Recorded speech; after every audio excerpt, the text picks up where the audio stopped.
கர்த்தராகிய இயேசு கிறிஸ்துவின் கிருபையும் இரக்கமும் சமாதானமும் சத்தியமும் அன்பும் உங்கள் அனைவரோடும் என்றென்றும் இருப்பதாக. ரோமர் 14:22. உனக்கு விசுவாசம் இருந்தால் அது தேவனுக்கு முன்பாக உன் மட்டும் இருக்கட்டும். நல்லதென்று நிச்சயித்த காரியத்தில் தன்னை குற்றவாளி ஆக்காதவன் பாக்கியவான். ஆமென். நல்லதென்று நிச்சயித்த காரியத்தில் தன்னை குற்றவாளி ஆக்காதவன் பாக்கியவான். இன்னைக்கு இந்த வார்த்தையை தான் நம்ம தியானிச்சு பார்க்க போகிறோம். முதல்ல பாக்கியவான் அப்படின்னா என்ன அப்படிங்கிறதை நம்ம நிதானிச்சு பார்ப்போம். நம்மை நாமே நிதானித்து அறிந்தால் நாம் நியாயம் தீர்க்கப்படும். தன்னைத்தானே குற்றவாளியாக்காதவன் பாக்கியவான். எல்லாமே ஒரே விஷயங்களை குறிக்கிற விஷயம்தான். யார் வேதத்தின்படி பாக்கியவானாக இருக்க முடியும் அப்படிங்கிறது பார்த்தீங்கன்னா, ரோமர் 4:7 சொல்லுது, எவர்களுடைய அக்கிரமங்கள் மன்னிக்கப்பட்டதோ, எவர்களுடைய பாவங்கள் மூடப்பட்டதோ அவர்கள் பாக்கியவான்கள் கர்த்தர் சொல்லியிருக்கிறாரு. அப்ப இங்க நாம கர்த்தரை சொந்த இரட்சகராக ஏற்றுக்கொண்டவர்கள், இல்ல புதிதாக இன்னைக்கு ஜாயின் பண்ணி இருக்கிறவங்க யாராக இருந்தாலும் சரி, யார் யாரெல்லாம் கர்த்தரை சொந்த இரட்சகராக ஏற்றுக்கொள்கிறோமோ அவர்கள் எல்லோருமே நாம ஞானஸ்தானத்தின் பொழுது நம்முடைய எல்லா பாவங்களையும் நாம அறிக்கை செய்து அவரை சொந்த இரட்சகராக நாம ஏற்றுக்கொள்ளும் பொழுது கர்த்தர் நம்மளுடைய எல்லா பாவங்களையும், அது வரைக்கும் நாம அறிக்கையிட்டது வரைக்கும் செய்த எல்லா பாவங்களையுமே கர்த்தர் நமக்கு முழுமையாக மன்னிக்கிறார். நம்மளை அவருடைய வேதத்தின் வார்த்தையின்படி நம்மளை பாவங்களை மன்னிக்கிறார். நம்மளை நீதிமான்களாக்கி ஆக்குகிறார். நம்மளை பரிசுத்தமா ஆக்குகிறாருங்கிறதான் நாம விசுவசிக்கிறோம். ஆனா வசனம் சொல்லுது, தன்னையே குற்றவாளியாக்காதவன் பாக்கியவான் சொல்லியிருக்கிறப்ப இங்க எப்படி நம்மளால நம்மளையே குற்றவாளி ஆக்கவும் முடியும், குற்றவாளியாக ஆக்காம இருக்கவும் முடியும் அப்படிங்கிறத குறிச்சுதான் இன்னைக்கு இன்னும் சில வசனங்களை வாசிப்போம். மத்தேயு 12:37. ஏனெனில் உன் வார்த்தைகளினாலே நீதிமான் என்று தீர்க்கப்படுவாய், அல்லது உன் வார்த்தைகளினாலே குற்றவாளி என்று தீர்க்கப்படுவாய் என்றார். ஆமென். ஆமென்.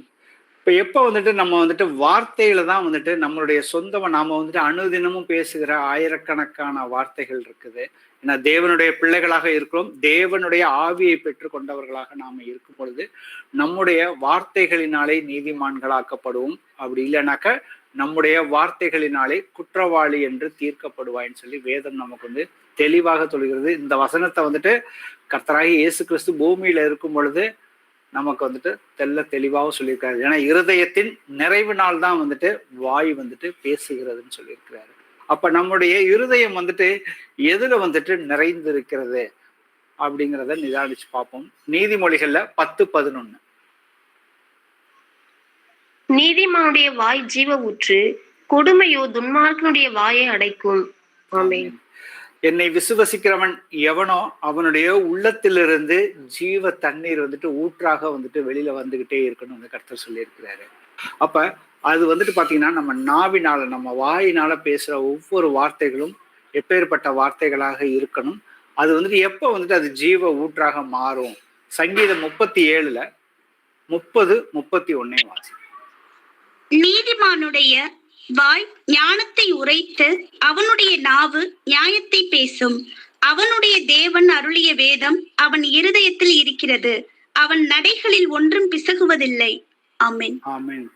அவனுடைய தேவன், நம்மளுடைய தேவன் யாரு? கர்த்தராகிய இயேசு கிறிஸ்து அருளிய வேதம் அவன் இருதயத்தில் இருக்கிறதுன்னு சொல்லியிருக்காரு. அப்பொழுது பாத்தீங்கன்னாக்கா அவனுடைய நடைகள் ஒன்றுமே பிசகுவதில்லை.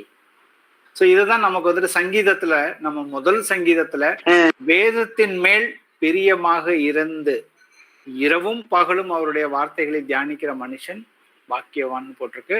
அவன் செய்கிற காரியங்கள் எல்லாமே வாய்க்கும் கர்த்தர் சொல்லியிருக்காரு. அப்ப அவருடைய தேவனுடைய வார்த்தை என்னுடைய இருதயத்துல இருக்கும் பொழுது, நீங்கள் என்னிலும் என் வார்த்தைகள் உங்களிலும் நிலைத்திருக்கும் பொழுது நீங்கள் கேட்டுக்கொள்வது எதுவோ அது உங்களுக்கு செய்து கொடுக்கப்படும். இப்ப என்னுடைய ஜெபங்கள் இன்னைக்கு கேட்கப்படாம இருக்கிறதுனாக்கா அதுக்கு அடிப்படையான வேதத்தின்படி உள்ள வார்த்தை அவருடைய வேத வாக்கியங்கள் என்னுடைய இருதயத்துல இருக்குதா? அது இருந்துச்சுனாக்கா அது எப்படி என் நாவினால வெளியில நான் அறிக்கை செய்கிறேன் அப்படிங்கிறதை நம்ம நிதானிச்சு பார்க்கணும். நீதிமொழிகள்ல 13:2-3 வாசி. மனுஷன் தன் வாயின் பலனால் நன்மையை புசிப்பான், துரோகிகளின் ஆத்துமாவோ கொடுமையை புசிக்கும். தன் வாயை காக்கிறவன் தன் பிராணனை காக்கிறான், தன் உதடுகளை விரிவாய் திறக்கிறவனோ கலக்கமடைவான். ஆமென். ஆமென். ஸோ வேதத்துல பாத்தீங்கன்னாக்க நமக்கு வந்துட்டு துவக்கத்துல இருந்து ஆதி ஆகமத்துல இருந்து கடைசி வரைக்கும் வந்துட்டு நாவை குறிச்சு நிறைய ஏகப்பட்ட வசனங்களை வந்துட்டு கர்த்தர் வந்துட்டு நமக்கு வந்து தந்திருக்கிறார். ஏன்னா தேவனை வந்துட்டு ஒருவனும் ஒரு காலம் கண்டதில்லைன்னு சொல்லியிருக்கிறாங்க. அப்ப தேவனை வந்துட்டு மோசே வந்துட்டு முகமுகமாய் வந்துட்டு தரிசித்தான், அவனை போல யாருமே வந்துட்டு தேவனோட வந்துட்டு சஞ்சரிக்கல அப்படின்னு சொல்லி நமக்கு அநேக தீர்க்கதரிசிகள் வந்துட்டு நமக்கு சாட்சிகள் வந்துட்டு இருக்குது. அவர்கள் எல்லோருமே எப்படி வந்துட்டு தங்களுடைய நாவை வந்துட்டு முதல்ல வந்துட்டு எந்த அளவுக்கு அவங்க வந்துட்டு காத்து கொண்டார்கள்னாக்க, அவர்கள் அந்த அளவுக்கு தேவனுடைய வார்த்தைகள் மேல வந்துட்டு விசுவாசம் வைத்து அதன்படி அவர்கள் வந்துட்டு நடக்க ஆரம்பிக்கிறப்ப பாத்தீங்கன்னாக்கா அவர்கள் வந்துட்டு செய்த காரியம் எல்லாம் வந்துட்டு வாய்த்தது. அதற்கு அநேக சாட்சிகள் நமக்கு வேதத்துல இருந்து இருக்குது. இன்னைக்கு நாம வந்துட்டு நிதானிக்க வேண்டியது என்னுடைய வாயின் வார்த்தைகள். இங்க இருக்கிற அத்தனை பேத்துக்குமே வந்துட்டு விசுவாசம் முழுமையாக இருக்கிறது. ஆனா அந்த விசுவாசமா நாம இருக்கிறோம் தான். அதே சமயத்துல வந்துட்டு அந்த விசுவாசத்துக்குரிய வார்த்தைகள் என்னுடைய வார்த்தையிலிருந்து வருதா, இல்ல நான் வந்துட்டு உணர்வு இல்லாமல் இல்ல அறியாமையினால தேவனுடைய வார்த்தைக்கு எதிராகவே என்னுடைய பேச்சு இருக்குதா அப்படிங்கிறத நாமே வந்துட்டு நிதானிச்சு பார்க்கணும். ஏன்னா யாக்கோபு 4:17 சொல்லுது, ஒருவன் நன்மை செய்ய அறிந்தவனா இருந்து அதை செய்யாமற் போனால் அது அவனுக்கு பாவமாக இருக்குன்னு சொல்லியிருக்காரு. ஸோ என்னென்ன மாதிரியான நம்ம வந்துட்டு தேவன் வந்துட்டு நாம வந்து விசுவசிக்கிறேன்னு சொல்லிட்டோம். ஏன்னா அடிப்படையா வந்துட்டு நம்ம வந்துட்டு விசுவாசம் வந்துட்டு கர்த்தர் வந்துட்டு நம்ம வந்து பார்க்கறத விசுவசிக்கிற, காணாததை தான் நாம வந்துட்டு விசுவசிக்கிறோம். அதுதான் வந்து அடிப்படையான விசுவாசம்னு சொல்லியிருக்கிறாரு. வாசிப்போமே ரோமர்ல 1:21. அவர்கள் தேவனை அறிந்தும் அவரை தேவன் என்று மகிமைப்படுத்தாமலும் ஸ்தோத்திரியாமலும் இருந்து தங்கள் சிந்தனைகளினாலே வீணரானார்கள். உணர்வில்லாத அவர்களுடைய இருதயம் இருளடைந்தது. ஆமென். ஆமென். ஸோ அவர்கள் தேவனை அறிந்தும்னு சொல்லியிருக்காங்க. அப்ப நாம எல்லோருமே இயேசு கிறிஸ்துவை சொந்த இரட்சகராக நாம வந்துட்டு ஏற்றுக்கொண்டோம். அவரை தேவன் என்று மகிமைப்படுத்தாமலும் ஸ்தோத்தரியாமலும் இருந்தும் அப்படின்னு இந்த 2 வார்த்தை இருக்கு. நம்மளுடைய எல்லா நடக்கைகளிலும் நாம வந்துட்டு பரிசுத்தமாக இருக்கும் பொழுது அப்ப தேவனை நாம வந்துட்டு மகிமைப்படுத்துகிறோம் நம்மளுடைய நடக்கைகள் மூலியமாக. அதே போல நம்ம நாவிலிருந்து ஸ்தோத்திர பலிகள் வந்துட்டு கர்த்தர் வந்துட்டு அவர் செய்த சகல உபகாரங்களை நாம வந்துட்டு நினைத்து அதற்கு நன்றி உள்ளவர்களாக, அந்த நன்றியை நாம எப்படி தெரிவிக்க முடியும்னாக்க நம்ம நாவினால வந்துட்டு அவர் நமக்கு அனுதினமும் செய்யற ஒவ்வொரு காரியங்களுக்கு ஏன்னா நாம வந்துட்டு எங்க போனாலும் அவர் வந்துட்டு என் கூட தான் இருக்கிறார், அந்த சிந்தை முதல்ல வந்துட்டு வேணும். ஏன்னா தங்கள் சிந்தனைகளினாலே வீணரானார்கள். அந்த தேவன் வந்துட்டு எனக்குள்ளதான் இருக்கிறார், நானே தேவனுடைய ஆலயமாக இருக்கிறேங்கிற அந்த சிந்தை, அந்த உணர்வு எப்பொழுதுமே இருக்கணும். அப்படி இல்லைனாக்க அவர்களுடைய இருதயம் இருள் அடைந்ததுன்னு வந்து கர்த்தர் வந்து சொல்லியிருக்கிறார். அப்ப அவனுடைய தேவன் அருளிய வேதம் அவனுடைய இருதயத்தில் இருக்கிறதுன்னு வந்து கர்த்தர் வந்து சொல்லியிருக்காரு. அப்ப என்னுடைய இருதயத்துல அது தேவனுடைய எல்லா வார்த்தைகளும் என்னுடைய இருதயத்துல இருந்துச்சுன்னா நான் எந்த ஒரு சூழ்நிலை இருந்தாலும் கர்த்தர் எல்லா சூழ்நிலைகளுக்குமே தன்னுடைய வார்த்தைகளை வந்துட்டு கொடுத்திருக்கிறாரு. அப்ப அந்த சூழ்நிலைகளுக்கு அவர் வார்த்தைகளை கொடுத்திருக்கும் பொழுது அந்த சூழ்நிலைகள்ல இருந்து எப்படி விடுதலையாகக்கூடிய வார்த்தைகளை கொடுத்திருக்கிறாரோ அதை நான் விசுவசித்து நான் அந்த சூழ்நிலைக்கு எதிராக, ஏன்னா நான் வந்து என்னையவே வந்துட்டு நான் வந்து காத்து கொள்ளணும்னு வந்து கர்த்தர் வந்து சொல்லியிருக்கிறாரு. அப்ப நான் என்னைத்தானே நான் வந்துட்டு காத்து கொள்ளணும்னாக்க முதல்ல அடிப்படை பார்த்தீங்கன்னாக்க என்னுடைய வாயின் வார்த்தைகள் வந்துட்டு தேவனுக்கு சித்தமானது, விசுவாசத்துக்குரிய வார்த்தை இருக்குதா இல்லையா அப்படிங்கிறத நிதானிச்சு பார்க்கணும். யாக்கோபு 1:26. உங்களில் ஒருவன் தன் நாவை அடக்காமல் தன் இருதயத்தை வஞ்சித்து தன்னை தேவ பக்தி உள்ளவன் என்று எண்ணினால் அவனுடைய தேவ பக்தி வீணாயிருக்கும். ஆமென். ஆமென். உங்களில் ஒருவன் தன் நாவை அடக்காமல் தன் இருதயத்தை வஞ்சித்து தன்னை தேவ பக்தி உள்ளவன் என்று எண்ணினால் அவனுடைய தேவ பக்தி வீணா இருக்கும் சொல்லியிருக்காரு. போன வாரம் நான் வந்துட்டு ஒரு சகோதரனுடைய திருமணத்திற்கு வந்துட்டு போயிருந்தேன். அந்த திருமணம் வந்துட்டு சபை, அவங்க வேற ஒரு டினாமினேஷன் சபையை சேர்ந்தவங்க. அந்த திருமணத்தை வந்துட்டு அவங்களுடைய போதகர் வந்துட்டு நடத்தி வச்சு, சாரி, அது திருமணம் இல்லை, அது ஒரு நிச்சயதார்த்தம். அந்த நிச்சயதார்த்தத்துக்கு வந்துட்டு பொண்ணும் மாப்பிள்ளையும் வந்துட்டு மோதிரம் வந்து மாற்றிக்கொள்ள வேண்டும். அந்த நேரத்துல அந்த போதகர் வந்துட்டு அந்த மோதிரத்தை வச்சு ஜெபம் பண்ணாரு. ஜெபம் பண்ணிட்டு அவர் வந்துட்டு இது வந்துட்டு நிச்சயம் பண்றதுக்கு இது ஒரு அடையாளம், மோதிரத்தையும் மாற்றிக்கொள்ளணும், அதே போல வந்துட்டு பைபிளையும் வந்துட்டு மாற்றிக்கொள்ளுங்கன்னு சொன்னாரு. ஆனா அந்த மோதிரத்தை குறித்து அவர் பேச ஆரம்பிக்கிறப்ப அவர் வந்துட்டு வேதத்தின்படி அவர் வந்து பேசாம, அவர் வந்துட்டு அந்த மோதிரத்தை வச்சு, மோதிரத்தை இந்த விரல்ல ஆண்கள் வந்துட்டு வலது புறத்துல வலது கையிலையும், பெண்கள் இடது விரல்லையும், நம்ம இடது கையில உள்ள விரல்லையும் போடணும். அதை போட்டோம்னு சொன்னாக்க நமக்கு வந்துட்டு இயற்கையாகவே இந்த அக்கு பிரஷரை பத்தி அவர் அக்கு பிரஷரை பத்தி பேச ஆரம்பிச்சிட்டாரு. அங்க தேவனுடைய வார்த்தையை வச்சு பேச ஆரம்பிச்சுட்டு அது அங்கிருந்து உலகத்தாரோடு அவர் இணைஞ்சு அவர் வந்து பேச ஆரம்பிச்சார். அப்ப பாத்தீங்கன்னா, இங்க உங்களில் ஒருவன் தன் நாவை அடக்காமல் தன் இருதயத்தை வஞ்சித்து தன்னை தேவ பக்தி உள்ளவன் என்று எண்ணினால், அப்ப நாம பேசுறது வந்துட்டு பாத்தீங்கன்னா தேவனுடைய வார்த்தைக்கு விரோதமா இருக்குதா இல்லையா அப்படிங்கிறதை நாம வந்துட்டு சிந்திச்சு பார்க்க வேண்டும்.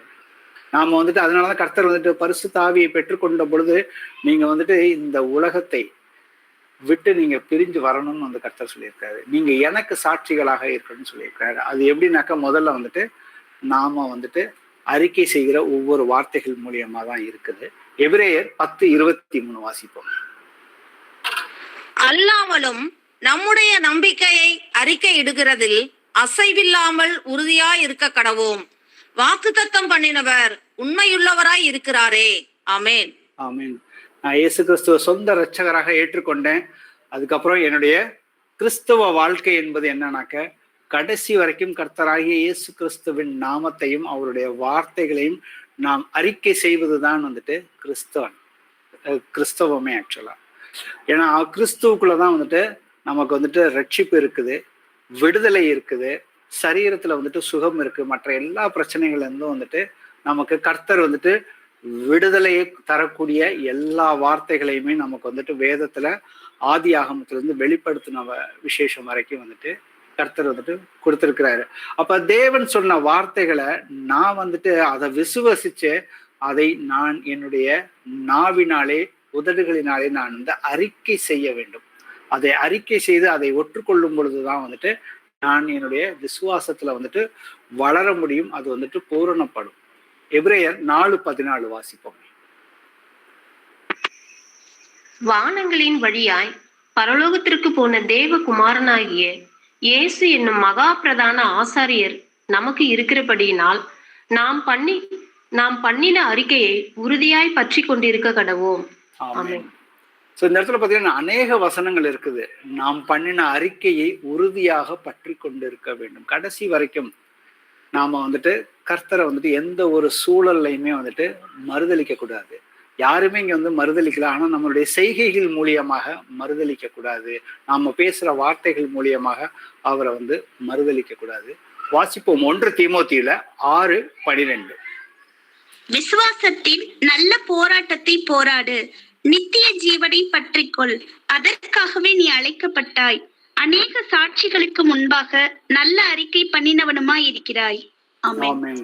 சோ முதல் வார்த்தையை கவனித்து பாருங்க. விசுவாசத்தின் நல்ல போராட்டத்தை போராடு. நீ நல்ல போராட்டத்தை போராடினா மட்டும்தான் வந்து நித்திய ஜீவனை வந்துட்டு நீ பெற்றுக்கொள்வாய். நீ அதற்காக தான் வந்துட்டு அழைக்கப்பட்டாய். ஏன்னா கர்த்தர் வந்துட்டு நாம எல்லோருமே, யோவான் 15:16 சொல்லுது, நீங்கள் என்னை தெரிந்து கொள்ளவில்லை, நான் தான் உங்களை தெரிந்து கொண்டேன். எதற்காக அவர் வந்து கர்த்தர் வந்துட்டு தெரிந்து கொண்டார்னாக்க, நாம வந்துட்டு மிகுந்த கனிகளை கொடுப்பதற்காக அவர் வந்துட்டு நம்மளை வந்து தெரிந்து கொண்டு அவர் நமக்கு அநேக வரங்களையும் வந்துட்டு கொடுத்திருக்கிறாரு. அப்ப வரங்களை வந்துட்டு நாம பெற்றுக்கொண்டவர்கள் வந்துட்டு அந்த வரங்களை வைத்து கொண்டுதான் வந்து நாம வந்துட்டு எல்லா காரியங்களும் அநேக சாட்சிகளுக்கு முன்பாக நல்ல அறிக்கை பண்ணுகிறவனுமாய் இருக்கிறாய்ன்னு சொல்லியிருக்காரு. கர்த்தர் வந்துட்டு அவருடைய ஆவியை கொடுத்திருக்கப்ப, அவருடைய ஆவி நமக்குள்ள வரப்ப, பரிசுத்த ஆவி உங்களுக்குள்ள வரும் பொழுது நீங்கள் பலன் அடைவீர்கள். நமக்கு வந்து கர்த்தர் எல்லா வல்லமையுமே கொடுத்திருக்கிறார். அதனாலதான் வந்து என்னை பலப்படுத்துகிற கிறிஸ்துவினாலே எல்லாவற்றையுமே செய்ய எனக்கு பலன் உண்டுன்னு பவுல் வந்து சொல்லியிருக்கிறாரு. ஏன்னா விசுவாசத்தின் நல்ல போராட்டத்தை போராடுன்னு தான் சொல்லியிருக்காரு.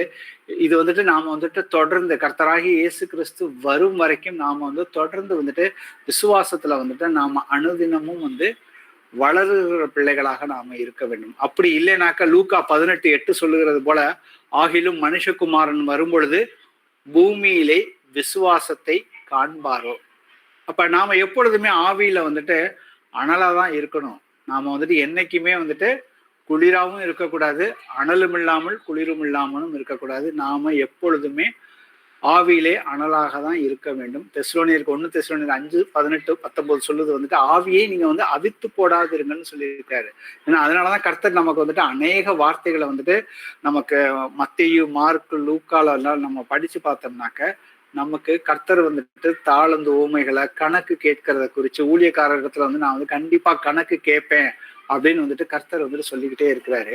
அப்ப அதெல்லாம் வந்துட்டு எதுக்காக சொல்லுகிறாரு அப்படிங்கிறத நம்ம வந்து நிதானிச்சு பார்க்கணும். அப்ப நாம வந்துட்டு அவருடைய ஆவியை பெற்றுக்கொண்டவர்கள் அவருக்கு, ஏன்னா கர்த்தருடைய சிந்தை தான் நமக்கு வந்துட்டு இருக்கணுமே ஒழிய நம்மளுடைய மாம்ச சிந்தை நமக்கு எப்பொழுதுமே, நம்மளுடைய ஆத்மாக்கு எப்பொழுதுமே வந்துட்டு போர் செய்கிறதாக தான் இருக்கிறது. வாசிப்போமே 10:32, மத்தேயுல 10:32. மனுஷர் முன்பாக என்னை அறிக்கை பண்ணுகிறவன் எவனோ அவனை நானும் பரலோகத்தில் இருக்கிற என் பிதாவின் முன்பாக அறிக்கை பண்ணுவேன். ஆமென், ஆமென். அப்ப கர்த்தருடைய நாமத்தை நாம வந்துட்டு அறிக்கை பண்ண வேண்டும் எல்லா மனுஷர்களுக்கும் முன்னாடியும். எந்த ஒரு சூழல்கள், ஏன்னா சமயம் வாய்ந்தாலும் வாய்க்காவிட்டாலும் சுவிசேஷத்தை நீ வந்துட்டு நிதானமாக நீ வந்துட்டு போதிக்கணும்னு வந்துட்டு சொல்லியிருக்கிறார் கர்த்தர். பிலிப்பியர்ல 2:11 வாசிப்போம்.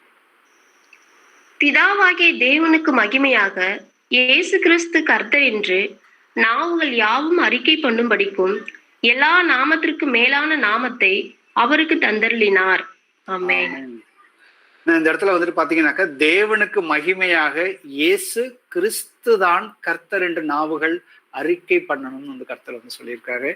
எல்லா நாமத்துக்கும் மேலான நாமத்தை வந்துட்டு அவர் வந்து எதுக்காக கொடுத்தாருனாக்கா மனிதர்கள் வந்து பாவத்திலிருந்து ரட்சிக்கப்படுவதற்கு வேற எந்த நாமமும் வந்துட்டு வானத்தின் கீழே வந்து கொடுக்கவே இல்லை சொல்லியிருக்காரு. இயேசு கிறிஸ்துங்கிற நாமமே அல்லாமல் வேற எந்த நாமமும் கட்டளை இடப்படவில்லைன்னு சொல்லி நமக்கு வசனம் அப்போஸ்தலர் 4:12 தெளிவாக சொல்லுகிறது. அந்த நாமத்தை எல்லா அந்த உலகத்துல உள்ள அத்தனை பேருமே வந்துட்டு அந்த நாமத்தை வந்துட்டு அறிக்கை செய்ய வேண்டும் கர்த்தர் வந்து சொல்லியிருக்கிறாரு. அப்ப இததான் வந்து அவர் வந்துட்டு தன்னுடைய சீஷர்கள்ட்ட கட்டளையாக கொடுத்தார். மார்க்ல 16வது அதிகாரத்துல முதல்ல வந்து 15வது வசனம், அதுக்கப்புறம் 20வது வசனத்தை மட்டும் இந்த 2 வசனம். பின்பு அவர் அவர்களை நோக்கி, நீங்கள் உலகமெங்கும் போய் சர்வ சிருஷ்டிக்கும் சுவிசேஷத்தை பிரசங்கியுங்கள். அவர்கள் புறப்பட்டு போய் எங்கும் பிரசங்கம் பண்ணினார்கள். கர்த்தர் அவர்களுடனே கூட கிரியையை நடப்பித்து அவர்களால் நடந்த அடையாளங்களினாலே வசனத்தை உறுதிப்படுத்தினார். ஆமென், ஆமென். கர்த்தர் கட்டளையாக கொடுத்தது வந்துட்டு சுவிசேஷத்தை, மனிதர்களுக்கு வந்துட்டு சுவிசேஷம். இயேசு கிறிஸ்து தான் வந்துட்டு இரட்சகர். பாவத்திலிருந்து நம்மளை மீட்டெடுப்பதற்காக அவர் மாம்சத்துல, தேவனே வந்து மாம்சத்துல வெளிப்பட்டு தன்னுடைய சுய ரத்தத்தை கொடுத்து நம்ம எல்லோரையுமே வந்துட்டு அவர் வந்துட்டு சொந்தமாக்கி கொண்டார். அவர் நம்ம எல்லோரையுமே தேவனுடைய பிள்ளைகளாகும்படி அதிகாரத்தை வந்து கொடுத்திருக்காரு. அப்ப அந்த அதிகாரத்தை நாம வந்துட்டு எல்லோருமே வந்துட்டு பெற்றுக்கொண்டவர்களாக இருக்கிறோம். அப்ப அதற்கு வந்து கர்த்தரை குறிச்சு யாராவது போய் நம்ம வந்துட்டு மற்றவர்களுக்கு சொன்னாதான், எனக்கு ஒருத்தர் வந்து சொல்லலைனாக்க எனக்கு கர்த்தர் யாருன்னே வந்து தெரிஞ்சிருக்கிறாரு. சோ அதுதான் கர்த்தர் சுவிசேஷத்தை பிரசங்கிக்க சொன்னார். அந்த சுவிசேஷத்தை அவர்கள் போய் எதை பிரசங்கித்தார்கள்? 1 கொரிந்தியர்ல நமக்கு தெரியும். சுவிசேஷம்னாக்க பவுல் அழகா சொல்லியிருப்பாரு, நான் அடைந்தும் உங்களுக்கு பிரதானமாக ஒப்புவித்ததும் என்னவென்றால் கிறிஸ்துவானவர் வேத வாக்கியங்களின்படி நமது பாவங்களுக்காக மரித்து அடக்கம் பண்ணப்பட்டு வேத வாக்கியங்களின்படி 3ஆம் நாளில் உயிர்த்தெழுந்து. இதுதான் வந்து அடிப்படையான அந்த சுவிசேஷம். இந்த சுவிசேஷத்தை போய் சீஷர்கள் வந்து எல்லோருமே, அவருடைய அப்போஸ்தலர்கள் சீஷர்கள் எல்லோருமே போய் யாரை சந்திக்கிறார்களோ அவர்கள் எல்லோருமே போய் பிரசங்கம் பண்ணினார்கள். அப்ப அவர்கள் பிரசங்கம் பண்ணும் பொழுது கர்த்தர் அவர்களுடனே கிரியை நடப்பித்து அவர்களால் நடந்த அடையாளங்களினாலே வசனத்தை உறுதிப்படுத்தினார்னு சொல்லி நமக்கு வந்து வசனம் வந்து தெளிவாக இருக்கிறது. அப்ப இந்த அவர் வசனத்தை வந்துட்டு அவர் நம்ம கர்த்தரை குறிச்சு பேசுறப்ப கண்டிப்பா வந்துட்டு கர்த்தர் வந்துட்டு நம்ம கூடயே, ஏன்னா சதாகாலம் நான் அவங்க கூட இருந்து கிருகை நடப்பிப்பேன்னு வந்து கர்த்தர் வந்து சொல்லியிருக்கிறாரு. அப்ப அவருடைய வசனத்தை அவர் உறுதிப்படுத்துறதுக்காக தான் வந்துட்டு அடையாளங்களை வந்துட்டு அவர் அந்த அடையாளங்கள் அற்புதங்கள் நடக்கிறதுல தான் வந்துட்டு அவருடைய வசனமும் வந்து உறுதிப்படுகிறது. ஸோ இதை தான் நம்மளுடைய அறிக்கை செய்ய ரோமர்ல 9:10 வாசிங்க. என்னவென்றால் கர்த்தராகிய இயேசுவை நீ உன் வாயினாலே அறிக்கையிட்டு தேவன் அவரை மரித்தோரிலிருந்து எழுப்பினார் என்று உன் இருதயத்திலே விசுவாசித்தால் ரட்சிக்கப்படுவாய். நீதி உண்டாக இருதயத்திலே விசுவாசிக்கப்படும், ரட்சிப்பு உண்டாக வாயினாலே அறிக்கை பண்ணப்படும். ஆமேன். ஆமேன். அப்ப இந்த இடத்துல வந்துட்டு 2 காரியம் நடக்குது. நாம வந்து முதல்ல வந்துட்டு தேவனுடைய வார்த்தையை நாம வந்து ஒத்துக்கொள்றப்ப அவர் வந்து இருதயத்துல வந்து நாம வந்துட்டு விசுவசிக்கிறோம் அவருடைய வார்த்தைய. அந்த விசுவசிக்கிற அந்த வார்த்தையை வந்துட்டு நம்ம நாவினால வாயினாலே அறிக்கை பண்ண வேண்டும் வந்துட்டு கர்த்தர் வந்து சொல்லியிருக்கிறாரு. இப்ப இததான் வந்துட்டு சகோதரர்களே நாங்கள் என்ன செய்ய வேண்டும் சொல்லி பேதுருக்கிட்ட அவர் வந்துட்டு கேட்கிறப்ப பாத்தீங்கன்னா, யூதர்கள் முன்னாடி முதல்ல பரிசுத்த ஆவியை பெற்றுக்கொண்டு நீங்க வந்து இயேசு கிறிஸ்துவ தான் வந்துட்டு அவர் உங்களுக்காக ரட்சிப்பை கொடுக்கறதுக்காக தான் வந்துட்டு உங்க ராஜாவை நீங்க கொன்னுட்டீங்கன்னு சொல்றப்ப அங்க வந்து சகோதரர்களே இப்பொழுது நாங்கள் வந்து அவங்க இருதயத்துல குத்தப்பட்டவர்களாக நாங்கள் என்ன செய்ய வேண்டும்? ஏன்னா பேதுரு சொன்ன வார்த்தைகளை அவங்க வந்து முதல்ல வந்து இருதயத்துல வந்துட்டு விசுவசித்தார்கள்.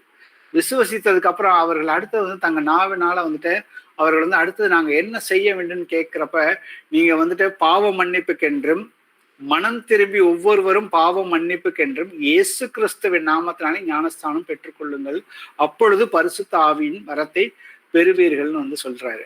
அப்ப நம்ம ஒவ்வொருவருமே வந்துட்டு பாவம் மன்னிப்புக்கென்று தனித்தனியா தான் வந்துட்டு நம்முடைய பாவங்களை நாம அறிக்கை செய்து அதை கர்த்தரிடம் ஒப்புவித்து நாம வந்து மனம் திரும்பி அவரை சொந்த இரட்சகராக ஏற்றுக்கொண்டு ஞானஸ்தானம் எடுக்க வேண்டும். அப்ப ஞானஸ்தானம் எடுக்கிறப்ப பரிசுத்த ஆவியானவர் நமக்குள்ள வரப்ப அடுத்தது நமக்குள்ள என்ன நடக்குது? நாம வந்துட்டு ஒரு புதிய மனிதனாக மாறிவிடுகிறோம்.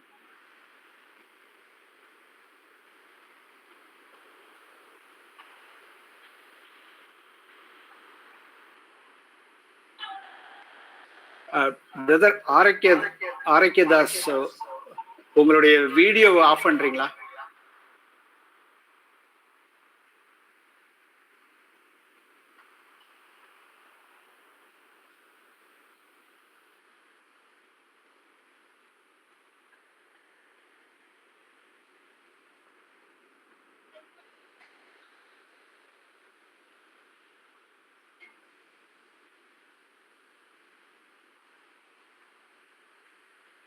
அப்ப பரிசுத்த ஆவியானவர் நமக்குள்ள வந்துட்டாருனாக்க 2 கொரிந்தியர் 5:17 சொல்லுது, இப்படி இருக்க ஒருவன் கிறிஸ்துவுக்குள்ள இருந்தால் அவன் வந்து புது சிருஷ்டியாக இருக்கிறான், பழையவைகள் ஒளிந்து போயின, எல்லாம் புதிதாயின.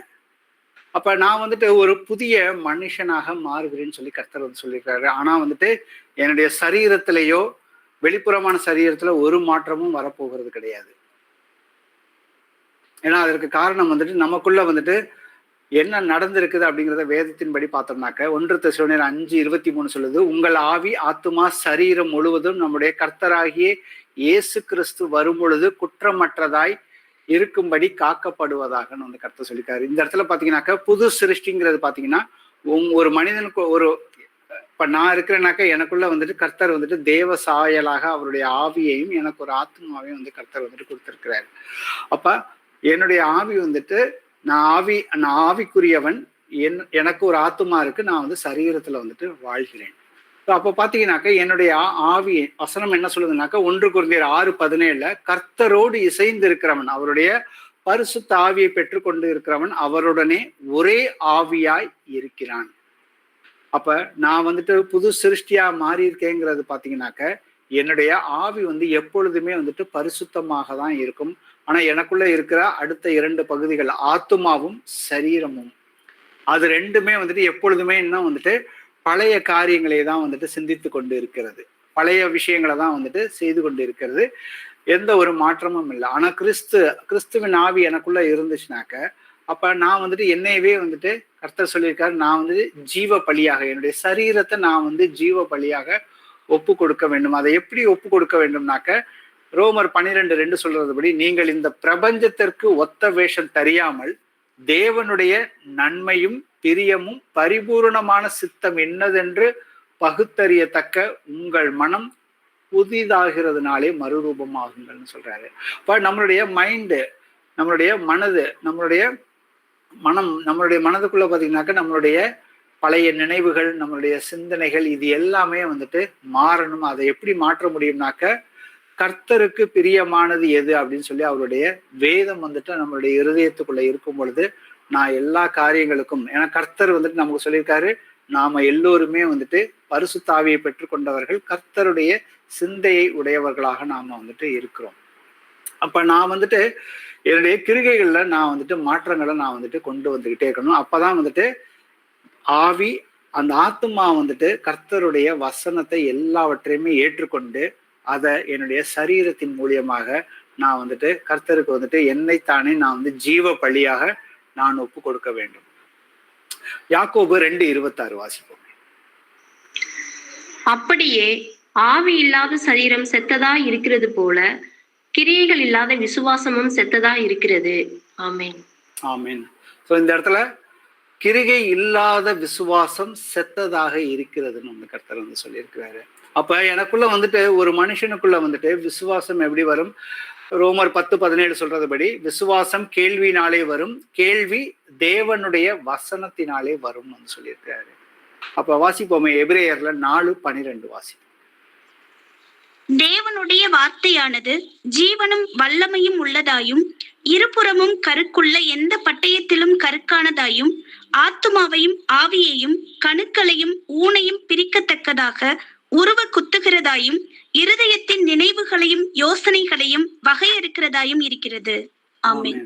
இப்ப தேவனுடைய வார்த்தையானது, இந்த முதல் அந்த 4 வார்த்தைகளை 5 வார்த்தைகளை நிதானிச்சு பார்ப்போம். தேவனுடைய வார்த்தையானது ஜீவனும் வல்லமையும் உள்ளதாயும். அந்த வார்த்தைக்கு எப்பொழுதுமே வந்துட்டு ஜீவன் வந்துட்டு இருக்கிறது.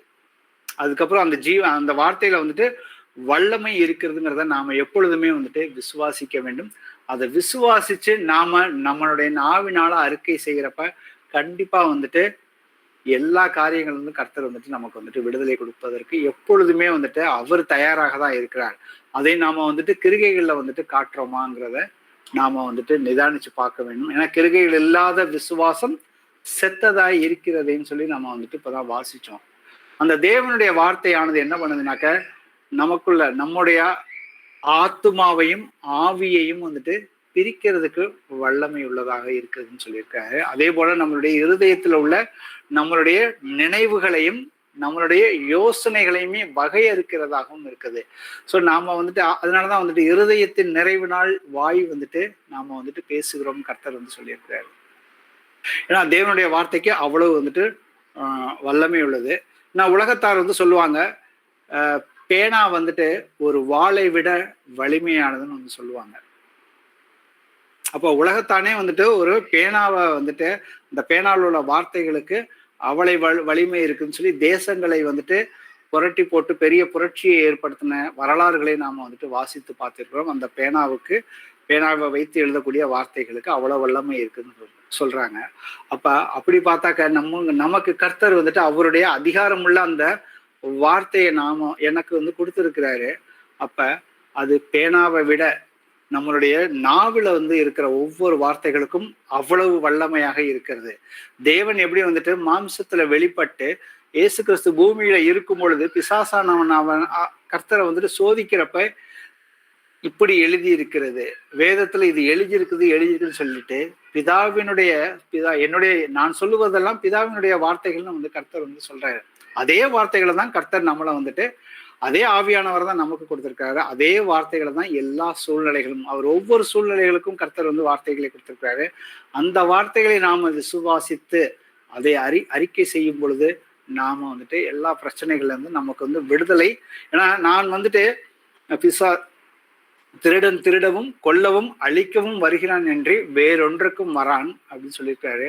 நானோ அவைகளுக்கு ஜீவன் உண்டாயிருக்கவும் அது பரிபூரணம் அடைவதற்குமே வந்திருக்கிறான். அந்த பரிபூரணம் எப்படி வரும் அப்படின்னாக்க, அவருடைய வார்த்தைகளை நாம வந்துட்டு எந்தெந்த சூழலுக்கு எப்படி நான் வந்துட்டு அறிக்கை செய்து அதை வந்துட்டு என்னுடைய வாழ்க்கையில வந்துட்டு மாற்றத்தை கொண்டு வருதுங்கிறது வந்துட்டு அதை கர்த்தர் நம்ம கையில தான் வந்துட்டு கர்த்தர் வந்துட்டு கொடுத்திருக்கிறாரு.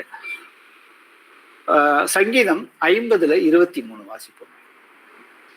ஸ்தோத்திர பலியிடுகிறவன் என்னை மைமைப்படுத்துகிறான்.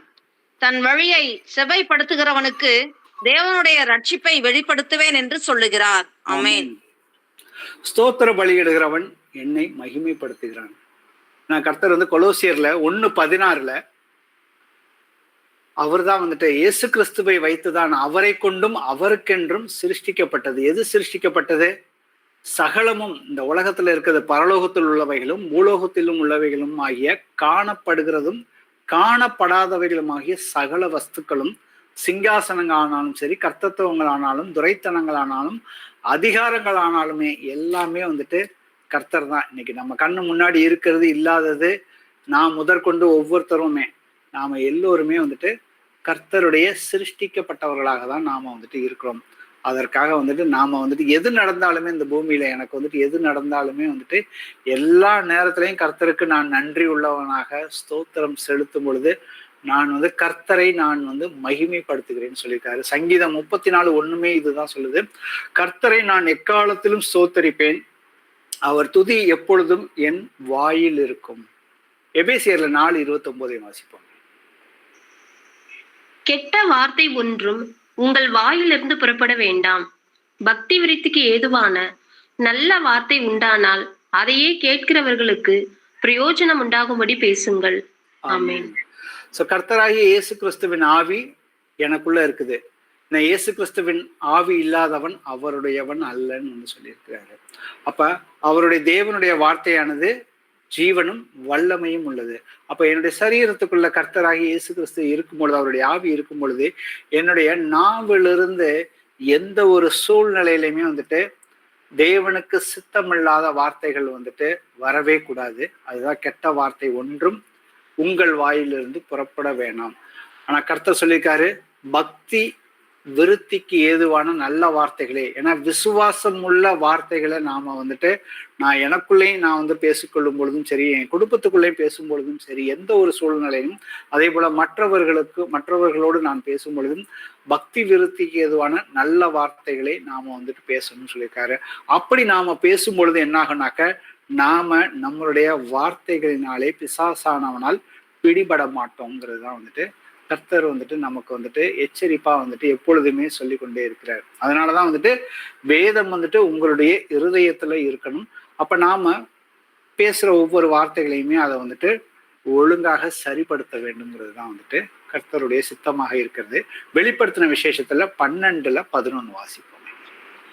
மரணம் நேரிடுகிறதா இருந்தாலும் அதற்கு தப்பும்படி தங்கள் ஜீவனையும் பாராமல் ஆட்டுக்குட்டியின் இரத்தத்தினாலும் தங்கள் சாட்சியின் வசனத்தினாலும் அவனை ஜெயித்தார்கள்.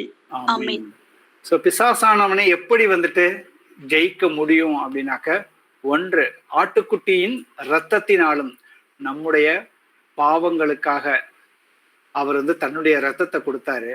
நாம மனம் திரும்பும் ஒவ்வொரு தருணத்திலையுமே நாம ஏதாவது இன்னைக்கு ஏதாவது பாவம் செய்துட்டோம்னாக்க நம்ம இருதயத்துல குத்தப்பட்டவர்களாக மனம் திரும்பி அதை நாம முழுமையாக விட்டு அதை அறிக்கை செய்து விட்டு விடும் பொழுது நமக்கு கர்த்தர் அவருடைய ஜீவன் நமக்குள்ள, ஏன்னா நம்மளுடைய ஜீவன் தேவனுக்குள் மறைந்து இருக்குதுன்னு சொல்லி வசனம் சொல்லுது. அப்ப தங்கள் சாட்சியின் வசனத்தினாலும் அவனை ஜெயித்தார்கள் சொல்லியிருக்கு. அப்ப அவருடைய வார்த்தை நம்ம எப்பொழுதுமே நம்மளுடைய நாவில இருக்கணும், அதை அறிக்கை செய்கிறதாக இருக்கணும்னு சொல்லியிருக்கிறாரு. ஏன்னா கர்த்தர் தேவன் அதை அறிக்கை செய்கிறதுனாக்க கர்த்தர் என்ன வார்த்தையை நமக்கு கொடுத்திருக்கிறாரோ, எந்தெந்த சூழ்நிலையில் கொடுத்திருக்கிறாரோ அதே வார்த்தையை நான் அப்படியே பேச போறேன். ஏசப்பா அப்படித்தானே பேசினாரு. அவருக்கு அந்த 3 முறை இந்த கல்லை அப்பமாக்குங்க அப்படின்னு சொல்றப்ப இது வேதத்துல இப்படி எழுதி இருக்குது இல்ல, மனுஷன் அப்பத்தினால் மாத்திரமல்ல தேவனுடைய ஒவ்வொரு வார்த்தையினாலும் பிழைப்பான் அப்படின்னு சொல்லியிருக்கிறாரு. அப்ப அந்த 3 தடவையும் அவர் வேதத்தை அந்த தேவன் என்ன வார்த்தை சொன்னாரோ அதே வார்த்தையை திருப்பி சொல்றப்ப பிசாசானவன் அவரை விட்டு பிரிந்து ஓடி விட்டான். அதே போலதான் இன்னைக்கு அதே அதிகாரம் தான் கர்த்தர் நமக்கும் கொடுத்திருக்கிறாரு. ஆமோஸ்ல 3:3 வாசிப்போமே. 2 பேர் ஒருமனப்பட்டிருந்தால் ஒழிய ஒருமித்து நடந்து போவார்களோ? ஆமென். ஆமென்.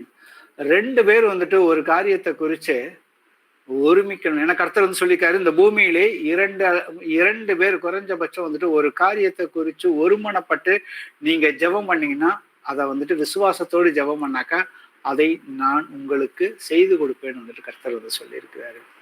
அப்ப கர்த்தர் சொன்ன வார்த்தைக்கு நாம வந்துட்டு என்னுடைய ஆவி வந்து பெர்ஃபெக்டா தான் இருக்குது.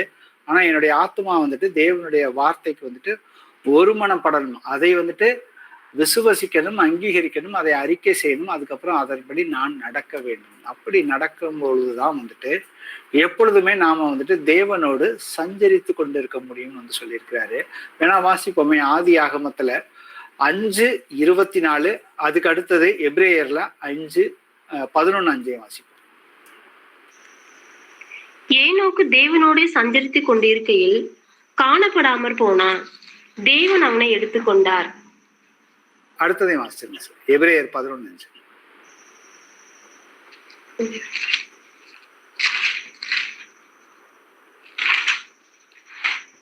விசுவாசத்தினாலே ஏனோக்கு மரணத்தை காணாதபடிக்கு எடுத்துக்கொள்ளப்பட்டான், தேவன் அவனை எடுத்துக்கொண்டபடியினாலே அவன் காணப்படாமற் போனான்.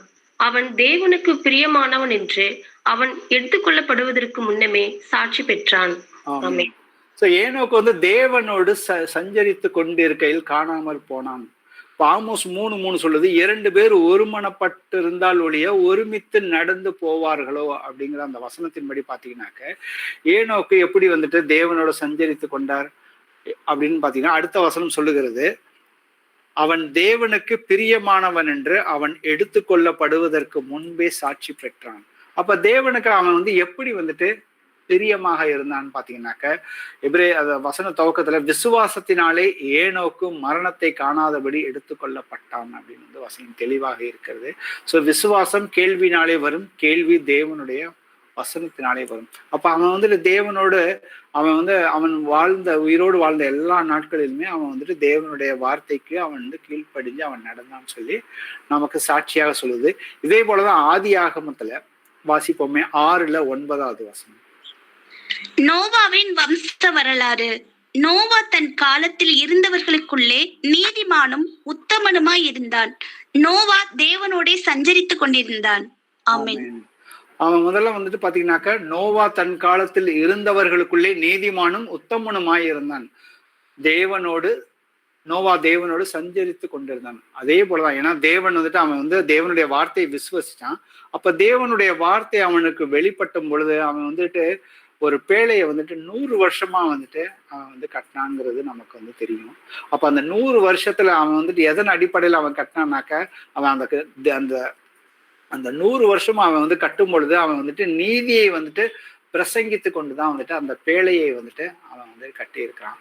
அப்ப தேவனுடைய வார்த்தையில அவர்கள் வந்துட்டு எவ்வளவு உறுதியாக இருந்தார்கள் அப்படிங்கிறதை நாம வந்துட்டு இந்த 2 உதாரணமான அந்த உதாரணங்களை பார்த்தோம். அடுத்தது மல்கியால 2:17 வாசிப்போம். உங்கள் வார்த்தைகளினாலே கர்த்தரை வருத்தப்படுத்துகிறீர்கள், ஆனாலும் எதனாலே அவரை வருத்தப்படுத்துகிறோம் என்கிறீர்கள். பொல்லாப்பை செய்கிறவன் எவனும் கர்த்தரின் பார்வைக்கு நல்லவன் என்றும் அப்படிப்பட்டவர்கள் பேரில் அவர் பிரியமாய் இருக்கிறார் என்றும் நியாயம் தீர்க்கிற தேவன் எங்கே என்றும் நீங்கள் சொல்லுகிறதுனாலேயே. ஆமேன். ஆமேன். அப்ப நம்ம கர்த்தர் சொல்றாரு, இஸ்ரவேல் பிள்ளைகளை பார்த்துதான் சொல்றாரு இந்த வார்த்தை. அதே தான் இன்னைக்கு நமக்கும் வந்துட்டு அப்ளிகபிள் ஆகும். உங்கள் வார்த்தைகளினாலே கர்த்தரை வருத்தப்படுத்துகிறீர்கள் சொல்றாரு. நாம பேசுற ஒவ்வொரு வார்த்தையிலையும் நாம கர்த்தருக்கு பிடித்தமான வார்த்தைகளை பேசுறோமா எப்படி அப்படிங்கிறதுக்கு அவர் எக்ஸாம்பிளே சொல்றாரு. பொல்லாப்பு செய்கிறவன் எவனும் கர்த்தரின் பார்வைக்கு நல்லவன் என்று அப்படின்னு சொல்லி அவங்க சொல்றாங்க. கர்த்தரை வந்துட்டு அவரு துன்மார்க்கனை வந்துட்டு வெறுக்கிறாரு.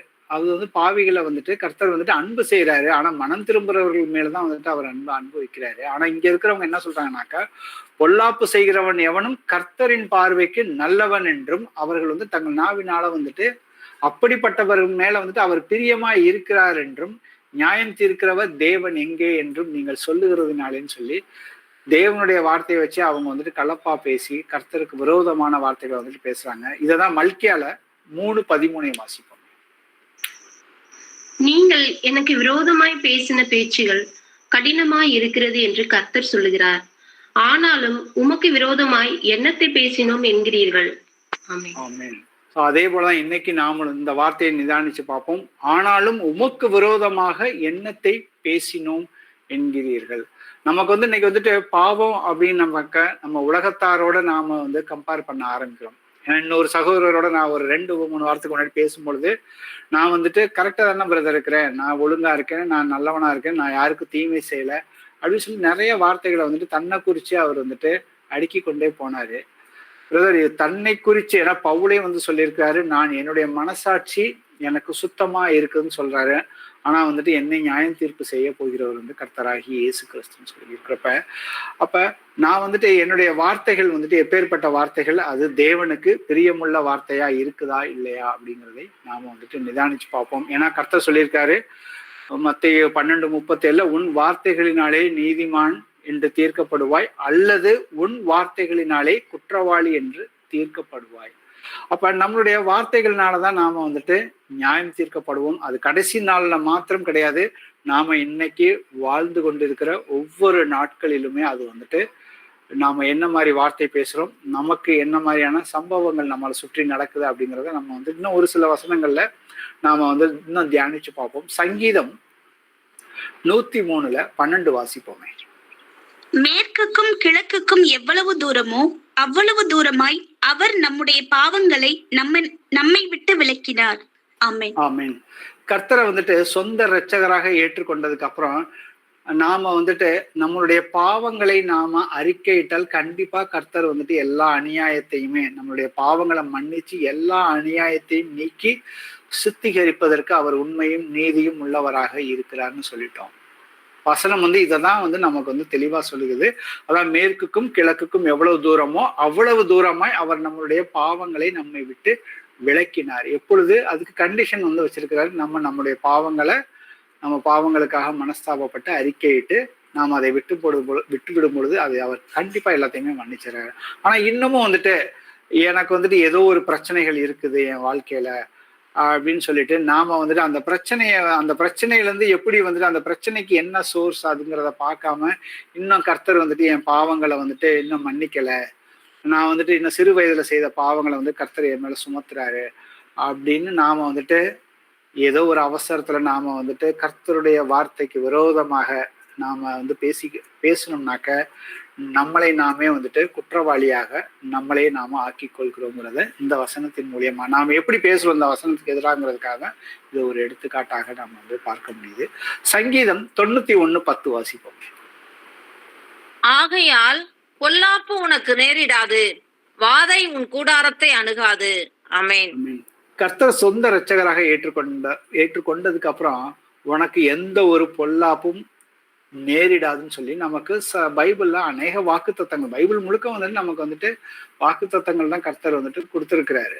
வாதை உன் கூடாரத்தை அணுகாது அப்படின்னு சொல்லிதான் வசனம் வந்துட்டு இருக்குது. இந்த வசனத்தை நான் வந்துட்டு எனக்கு எந்த ஒரு சூழல் நடக்கும் பொழுது, எந்த ஒரு தீமையான சூழல்கள் வரும் பொழுதா இருந்தாலும் சரி, அதை நான் இந்த வசனத்தை விசுவசிச்சு நான் என் நாவினால அறிக்கை செய்யும் பொழுது நமக்கு வந்துட்டு கர்த்தர் வந்துட்டு எல்லாத்துலயும் விடுதலை கொடுக்கிறவராக தான் இருக்கணும். அதற்கு நீடிய பொறுமையும் நமக்கு தேவைன்னு வந்து சொல்லியிருக்காரு. ஆனா அதை விட்டுட்டு நம்ம சூழல் காரணமாக எனக்கு பயமாக இருக்குது, எனக்கு பாதுகாப்பு இல்லைன்னு சொல்லி எனக்கு வந்துட்டு எனக்கு தோணுது அப்படின்னு சொல்லி நாம வந்துட்டு நம்ம நாவுனால அறிக்கை செய்யும் பொழுது பாத்தீங்கன்னாக்க தேவனுடைய வார்த்தைக்கு விரோதமாக நம்ம அவிவிசுவாசமான வார்த்தைகள் என்னுடைய நாவிலிருந்து வருது. இது தேவனுக்கு பிடிக்குமா? தேவனுடைய பிள்ளைகள், அவருடைய பிள்ளையாக இருக்கிறோம்னாக்கா அவரு நம்மளை வந்து ஆவிக்குரிய ரீதியில சகல ஆசீர்வாதத்தையும் நமக்கு ஏற்கனவே கொடுத்துட்டாருன்னு சொல்லி எபேசியர் 1:3 வந்து தெளிவா வந்துட்டு இருக்குது வசனம். அப்ப நாம எப்படி இந்தந்த வார்த்தைகளுக்கு விரோதமாக என்னுடைய அன்றாட வாழ்க்கையில நான் பேசுறேன் அப்படிங்கிறத நிதானிச்சு பார்க்கணும். 1 யோவான்ல 4:4 வாசிப்போம். பிள்ளைகளே, நீங்கள் தேவனால் உண்டாயிருந்து அவர்களை ஜெயித்தீர்கள், ஏனெனில் உலகத்தில் இருக்கிறவனிலும் உங்களில் இருக்கிறவர் பெரியவர். ஆமென். சோ உலகத்தில் இருக்கிறவனிலும் உங்களில் இருக்கிறவர் பெரியவர்னு சொல்லி வசனம் வந்து சொல்லியிருக்குது. அது எப்படி அவர்னாக்கா அதே இதுல வந்துட்டு 1 யோவான் 4:13 சொல்லுது, தம்முடைய ஆவியை நமக்கு தந்தருளினாலே நாம் அவரிலும் அவர் நம்மிலும் நிலைத்திருக்கிறதே அறிந்திருக்கிறோம். ஏன்னா கிறிஸ்துவுக்குள்ளதான் என்னுடைய ஜீவன் வந்து இன்னைக்கு வந்துட்டு மறைந்து இருக்கிறதுன்னு வந்து கர்த்தர் வந்து சொல்லியிருக்கிறாரு. அப்ப தேவனால் பிறப்பதெல்லாம் உலகத்தை ஜெயிக்கும் நம்முடைய விசுவாசமே உலகத்தை ஜெயிக்கிற ஜெயமாக இருக்கிறது. அப்ப எனக்குள்ள இருக்கிறவர் தேவன் என் பட்சத்தில் இருந்தால் என்னை எதிர்த்து நிற்பவன் யாருன்னு சொல்லி நமக்கு வந்து அநேக வசனங்களை வந்து கர்த்தர் வந்து சொல்லியிருக்கிறாரு. ஆனா இன்னைக்கு சில பேர் வந்துட்டு பிசாசனுடைய பிசாசனுடைய தந்திரங்கள், அவனுடைய வல்லமை வந்துட்டு எனக்கு அதிகபட்சமாக இருக்கிறது அப்படின்னு சொல்லிட்டு என்னால வந்துட்டு அதை வந்துட்டு மேற்கொள்ள முடியல அப்படின்னு சொல்லி நம்ம வந்துட்டு நம்மளுடைய சிரமமான ஒரு நேரங்கள்ல வந்துட்டு நம்ம நாவினால வந்துட்டு மற்றவர்கள்ட்ட பேசும் பொழுது அதை வந்து பகிர்ந்து கொள்கிறோம். நம்ம அறியாமலே நாம வந்துட்டு அந்த சோதனை வரும் பொழுது நம்ம அதிகபட்சமாக நம்ம நாவை வந்துட்டு பயன்படுத்துறப்ப பாத்தீங்கன்னாக்க, ஏன்னா நீ என்ன பேசுறியோ அந்த வார்த்தையின்படிதான் உனக்கு நடக்கும் வந்து கர்த்தர் வந்து சொல்லியிருக்கிறாரு. ஆனா கர்த்தருடைய வசனம் நமக்கு என்ன சொல்லுது? சமாதானத்தின் தேவன் சீக்கிரமாய் சாத்தானை உங்கள் காலின் கீழே நசுக்கி போடுவார் அப்படின்னு வந்து சொல்லியிருக்கிறாரு. எப்படி அது நடக்கும் சாத்தியம்னாக்க, நாம வந்துட்டு தேவனுடைய சரீரத்துக்குள்ள ஒவ்வொருத்தருமே ஒவ்வொரு அவயமாக இருக்கிறோம். தேவனுடைய சரீரத்துக்கு வெளியில தான் வந்துட்டு பிசாசானவன் இருக்கான். அவன் பாதத்துக்கு கீழே தான் வந்துட்டு இருக்கிறான். அப்ப அதனாலதான் வந்துட்டு பிசாசானவனே உங்கள் காலின் கீழே நசுக்கி போடுவார்னு வந்துட்டு போட்டிருக்கு. அப்ப இந்த மாதிரியான விசுவாசம் உள்ள வார்த்தைகள் கர்த்தர் எனக்கு கொடுத்திருக்கிறப்ப அந்த எனக்கு ஒரு சோதனையான நேரம் வரும். ஏன்னா தேவனுடைய வார்த்தையானது வல்லமையும் ஜீவன் உள்ளது. எனக்கு ஜீவன் வந்துட்டு குறையும் பொழுது, எனக்கு ஒரு பிரச்சனைகள் வரும் பொழுது, எனக்கு துன்பங்கள் வரும் பொழுது நாம வந்துட்டு விசுவாசம் உள்ள வார்த்தைகளை நம்மளுடைய நாவல வந்துட்டு அறிக்கை செய்ய வேண்டும் தான் கர்த்தர். அதுதான் வந்துட்டு விசுவாசமே. ஆக்சுவலா மார்க்ல 16:18 வாசிப்போம். சர்ப்பங்களை எடுப்பார்கள், சாவுக்கு ஏதுவான யாதொன்றை குடித்தாலும் அது அவர்களை சேதப்படுத்தாது. வியாதியஸ்தர் மேல் கைகளை வைப்பார்கள், அப்பொழுது அவர்கள் சொஸ்தமாவார்கள் என்றார். ஆமென். ஆமென். இப்ப கர்த்தர் வந்துட்டு சொல்லியிருக்காரு, உங்களுக்கு வந்துட்டு ஒன்றுமே வந்துட்டு உங்களை வந்துட்டு சேதப்படுத்தாதுன்னு வந்து கர்த்தர் வந்து சொல்லியிருக்கிறாரு. அந்த அதிகாரத்தை நமக்கு வந்து கர்த்தர் கொடுத்திருக்கிறாரு. ஏன்னா எனக்கு ஒரு தெரிஞ்ச சகோதரர் ஒருத்தர் வந்துட்டு, அவருக்கு கிறிஸ்துக்குள்ள இருக்கிற சகோதரர், அவர் சொன்னாரு, அவர் வந்துட்டு நிறைய ஜெபம் மற்றவர்களுக்காக ஜெபம் பண்ணும்போது அவர் கர்த்தரை வந்து முழுமையாக ஏற்றுக்கொள்ளாத போது அவருடைய ஜெபத்துக்கு வந்து கர்த்தர் எப்பொழுதுமே பதில் கொடுக்கிறவராக தான் இருந்தாரு. அவர் அநேக சாட்சிகளை வந்து ஷேர் பண்ணியிருக்காரு. அப்ப சில நேரங்களில் வந்துட்டு கர்த்தர் வந்துட்டு அவருடைய பார்வைக்கு வந்துட்டு அவருக்கு வந்துட்டு அந்த ஆவிகளை வந்துட்டு பார்க்கக்கூடிய அந்த பிசாசின் ஆவியை வந்துட்டு எப்படி செயல்படுதுன்னு அந்த பார்க்கக்கூடிய அந்த விஷயங்கள் எல்லாம் கர்த்தர் வந்துட்டு ஒரு சில நேரங்கள்ல அவருக்கு வந்து காண்பித்திருக்கிறாரு. இப்போ வந்துட்டு அவர் வந்து கர்த்தருக்குள்ள வந்து ஞானஸ்தானம் எடுத்து இப்பவும் அவர் வந்துட்டு ஜெபம் பண்றாரு மற்றவர்களுக்காக. அவர் ஜெபம் பண்ணும்போது அவங்க வீட்டுல இருக்கிறவங்க என்ன சொல்றாங்கன்னாக்க, நீங்க வந்துட்டு ஏதாவது ஜெபம் பண்ணீங்கன்னாக்க ஏதாவது அந்த பிசாசு வந்து உங்க மேல வந்து ஒட்டிக்கிட்டு ஏதாவது வந்துட்டு உங்களுக்கு வந்துட்டு பிரச்சனையை கொடுக்கும் அப்படின்னு சொல்லிட்டு அந்த பிரதருக்கு வந்து அவிசுவாசமான விஷயங்களை வந்துட்டு அவங்க வந்துட்டு சொல்றாங்க. அவங்க ஒரு பயத்துல வந்துட்டு சொல்றாங்க. ஸோ இவரும் அதை கேட்கிறப்ப வந்துட்டு பாத்தீங்கன்னா இவருக்குள்ளேயும் வந்துட்டு, ஆனா ஒரு சைடு வந்துட்டு கர்த்தர் தன்னுடைய ஜெபத்தை கேட்கிறாரு அப்படிங்கிறத அந்த சகோதரன் முழுமையாக அறிஞ்சு விசுவாசத்துல உறுதியா இருக்கிறாரு. அதே சமயத்துலயும் தனக்கு ஏதாவது பிரச்சனை வருமோ அப்படின்னு சொல்லி அவருக்குள்ள வந்துட்டு, ஏன்னா கர்த்தர் வந்து சொல்லியிருக்காரு லூக்கா 10:19, இதோ பிசாசு சர்ப்பங்களையும் தேள்களையும் மிதிக்கவும் சத்தினுடைய சகல வல்லமையும் மேற்கொள்ள உங்களுக்கு அதிகாரம் கொடுக்கிறேன், ஒன்றும் உங்களை சேதப்படுத்தாதுன்னு வந்து கர்த்தர் சொல்லியிருக்கிறாரு. அப்ப என்னுடைய சிச்சுவேஷன் வந்துட்டு ஏதாவது ஒரு காரியத்தை பண்ணனாக்க எனக்கு வந்து மோசமா ஆகுது அப்படின்னு சொல்லி நாம வந்துட்டு நாம அறிக்கை பண்றப்ப பாத்தீங்கன்னாக்க, ஏன்னா கர்த்தர் சொல்றாரு உங்களுக்கு வந்துட்டு ஒன்றும் உங்களை சேதப்படுத்தாதுன்னா அது சேதப்படுத்தாதுதான். அதை நான் விசுவசித்து அந்த விசுவாசத்தை நான் வந்து கிரிகையில் அடுத்த ஸ்டெப்பு நான் காட்ட ஆரம்பிக்கணும். ஆவிக்குரிய ரீதியில நான் வந்துட்டு காட்ட ஆரம்பிக்கணும் என்னுடைய மாம்ச சரீரத்துல. அதுதான் வந்துட்டு விசுவாசத்துல நாம வந்துட்டு வளருகிற பிள்ளைகளாக இருக்கும். சங்கீதம் 91:16 வாசிப்போம். நீடித்த நாட்களால் அவனை திருப்தியாக்கி என் ரட்சிப்பை அவனுக்கு காண்பிப்பேன். ஆமென். ஆமென். சோ வசனம் தெளிவா சொல்லுது, நீடித்த நாட்களால் அவனை திருப்தியாக்கி என் ரட்சிப்பை அவனுக்கு காண்பிப்பேன். சங்கீதம் 21:4 சொல்லுது, அவர் உம்மிடத்தில் ஆயுசை கேட்டார், நீர் அவருக்கு என்றைக்கு உள்ள தீர்க்காயுசையும் அளித்தார். சோ கர்த்தர் நமக்கு வந்துட்டு அடிப்படையா வந்துட்டு வாக்குத்தத்தம் பண்ணி கொடுத்திருக்கதே வந்து நித்திய ஜீவனே அளிப்பேன்னு சொல்லியிருக்காரு. என்றென்றைக்குமே நாம வந்து கர்த்தரோட தான் இருக்க போகிறோம். முதல்ல இதை அடிப்படையா நாம வந்து புரிந்து கொள்ளணும். அதே போல 1 ராஜாக்கள்ல 3:14 வந்துட்டு கர்த்தர் வந்துட்டு சாலமோன்ட்ட பேசுறப்ப, உன் தகப்பனாகிய தாவீது நடந்தது போல நீயும் என் கட்டளைகளையும் என் நியமங்களையும் கை கொண்டு என் வழிகளில் நடப்பாயாகில் உன் நாட்களை நீடித்து இருக்க பண்ணுவேன் என்றார். கர்த்தர் வந்துட்டு இந்த மாதிரியான நீடித்து நாட்களால நம்மளை திருப்தியாக்குவேன்னு வந்து கர்த்தர் வந்துட்டு சொல்லியிருக்கிறாரு. ஆனா இந்த வார்த்தைக்கு எதிராக நான் வந்துட்டு என்னுடைய பிரச்சனைகள் நிமித்தமாக நான் வந்துட்டு சாக போகிறேன், நான் ரொம்ப நாள் உயிரோட வாழ மாட்டேன் அப்படின்னு சொல்லி நாம நம்மளுடைய நாவினால அறிக்கையிட ஆரம்பித்தோம்னாக்க அது அப்படிதான் ஆகும். ஏன்னா இதற்கு நாங்கள் நிறைய உதாரணங்களையும் நாம சமகாலத்துல வாழ்ந்து கொண்டு இருக்கிறப்ப மற்றவருடைய வாழ்க்கையில நடந்ததையும், நம்ம கர்த்தருடைய வார்த்தைக்கு நான் வந்துட்டு சாகணும், எனக்கு வந்துட்டு வாழ பிடிக்கல அப்படின்னு நாம அறிக்கை செய்யறப்ப வாயிலிருந்து வரப்ப பாத்தீங்கன்னாக்க அது சில பேரோட வாழ்க்கையில நடந்ததையும் நாங்க வந்துட்டு நம்மளால வந்து பார்க்க முடியுது. அப்ப நாம என்ன மாதிரியான வார்த்தைகளை வந்துட்டு பயன்படுத்துறோங்கிறது முக்கியமானது. ஏன்னா கர்த்தர் வந்து நமக்கு வந்து இந்த பூமியில வந்து பரிபூர்ண ஜீவனை கொடுக்க தான் வந்திருக்கிறாரு. அதற்கு எதிரான எந்த வார்த்தைகளையுமே நாம எந்த ஒரு சூழ்நிலையிலுமே நாம வந்துட்டு பயன்படுத்தக்கூடாது. சங்கீதம் 103:2-3 வாசிப்போம். என் ஆத்துமாவே கர்த்தரை ஸ்தோத்திரி, அவர் செய்த சகல உபகாரங்களையும் மறவாதே. அவர் உன் அக்கிரமங்களை எல்லாம் மன்னித்து உன் நோய்களை எல்லாம் குணமாக்கி. ஆமென். ஆமென். என் ஆத்துமாவே கர்த்தரை ஸ்தோத்திரி. ஏன்னா கர்த்தர் என்னுடைய ஆவிக்குள்ள ஒரே ஆவியா பரிசுத்த ஆவியானவரா இருக்கிறாரு. என் ஆத்துமா வந்துட்டு எந்த நேரத்திலையுமே கர்த்தர் அவர் செய்த சகல உபகாரங்களையும் நாம மறவாமல் எப்பொழுதுமே வந்துட்டு முதல்ல கர்த்தர்கிட்ட நாம ஜபத்துல போகும் பொழுது ஸ்தோத்திர பலியிடுகிறவன் பாக்கியவான் வந்துட்டு சொல்லியிருக்கிறாரு. அவர்கள் வந்துட்டு அந்த ஸ்தோத்திர பலியிடும் பொழுதே வந்துட்டு நன்றி உள்ளவர்களாக நம்ம வந்துட்டு நமக்கு ஏதாவது ஒரு துன்பம் வரும் பொழுது நாம வந்து அதற்கு நாம துன்பத்தை குறித்து கர்த்தர்கிட்ட பேசாம நாம துன்பத்திற்காக நாம வந்துட்டு நன்றி உள்ளவர்களாக இருக்கும் பொழுது கண்டிப்பா அங்க வந்து கர்த்தர் வந்து விடுதலை கொடுக்கிறாருங்கிறதுக்கு நமக்கு பைபிள்ல இருந்தே நம்ம வந்து எக்ஸாம்பிள் பார்க்கலாம். பவுலையும் சீலாவையும் வந்துட்டு அவர்கள் வந்து சிறைச்சாலையில வந்துட்டு அவர்களை தலைகளாக கட்டி அவரை அடித்து துன்பப்படுத்தின போது கட்டி வைத்து இருக்கும் பொழுது அவர்கள் இருவருமே வந்துட்டு அந்த இடத்துல வந்துட்டு கர்த்தரை துதித்து பாடினார்கள், ஸ்தோத்திர பலியிட்டார்கள் தான் வந்து நமக்கு வந்து வசனம் இருக்குது. அப்ப அவர்கள் முழு இருதயத்தோட, ஏன்னா ஒரு கஷ்டமான சூழல்ல ஒரு நன்றி அறிதலோடு நாம ஜெபம் பண்ணும் பொழுது பாத்தீங்கன்னாக்கா அந்த இடத்துல வந்துட்டு முழு இருதயம் வந்து வெளிப்படும். அப்ப கர்த்தர் வந்துட்டு நம்மளுடைய இருதயத்தை மட்டும்தான் அவர் வந்துட்டு பார்க்கிறார். நம்மளுடைய சூழ்நிலைகளை அவர் வந்துட்டு நம்மளுடைய சூழ்நிலைகள் எல்லாமே தெரியும் அவருக்கு, ஏற்கனவே என்ன நடக்க போகுது எல்லாமே தெரியும்.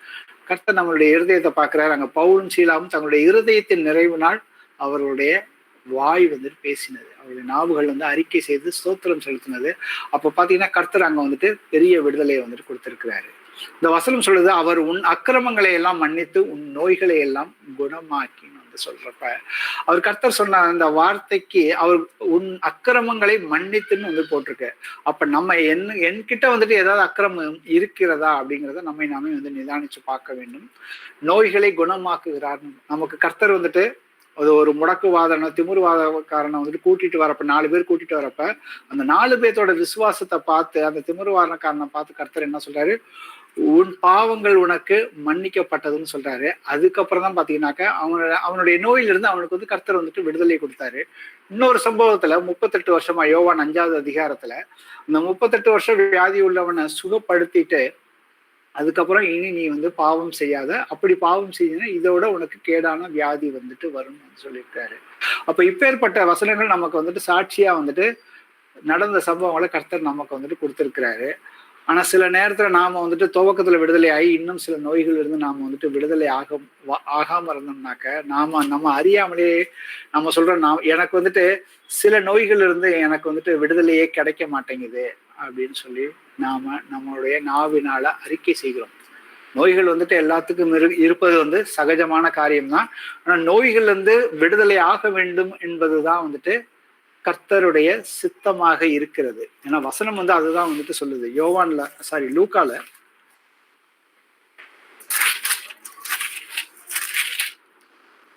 4:18 சொல்லுது, கர்த்தருடைய ஆவியானவர் என் மேல் இருக்கிறார், தரித்திரருக்கு சுவிசேஷத்தை பிரசங்கிக்கும்படி என்னை அனுப்பினார், இருதயம் நறுங்குண்டவர்களை குணமாக்கவும் சிறைப்பட்டவர்களுக்கு விடுதலையையும் குருடருக்கு பார்வையும் பிரசித்தம் பண்ணவும் நொறுங்குண்டவர்களை விடுதலையாக்கவும் சொல்லியிருக்கிறாரு.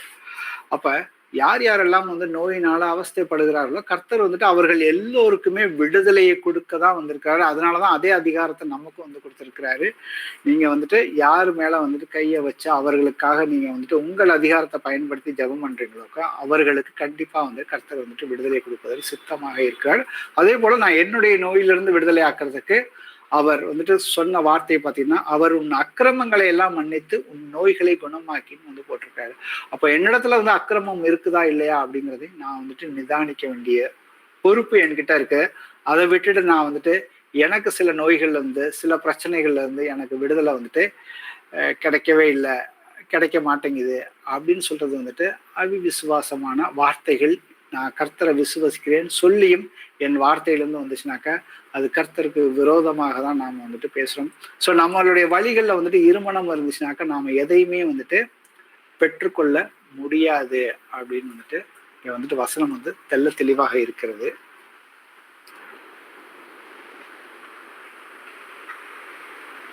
அப்ப நம்ம இன்னும் ஒரு சில வசனங்களை வந்துட்டு நேரம் வந்துட்டு முடிஞ்சிருச்சு. இன்னும் ஒரு சில வசனங்களை வந்துட்டு நம்ம வாசிப்போம். திருப்பி பழையபடி ரோமர்ல 14:22 தன்னை நல்லதென்று நிச்சயித்த காரியத்தில் தன்னை குற்றவாளியாக்காதவன் பாக்கியவான் கர்த்தர் வந்து சொல்லியிருக்காரு.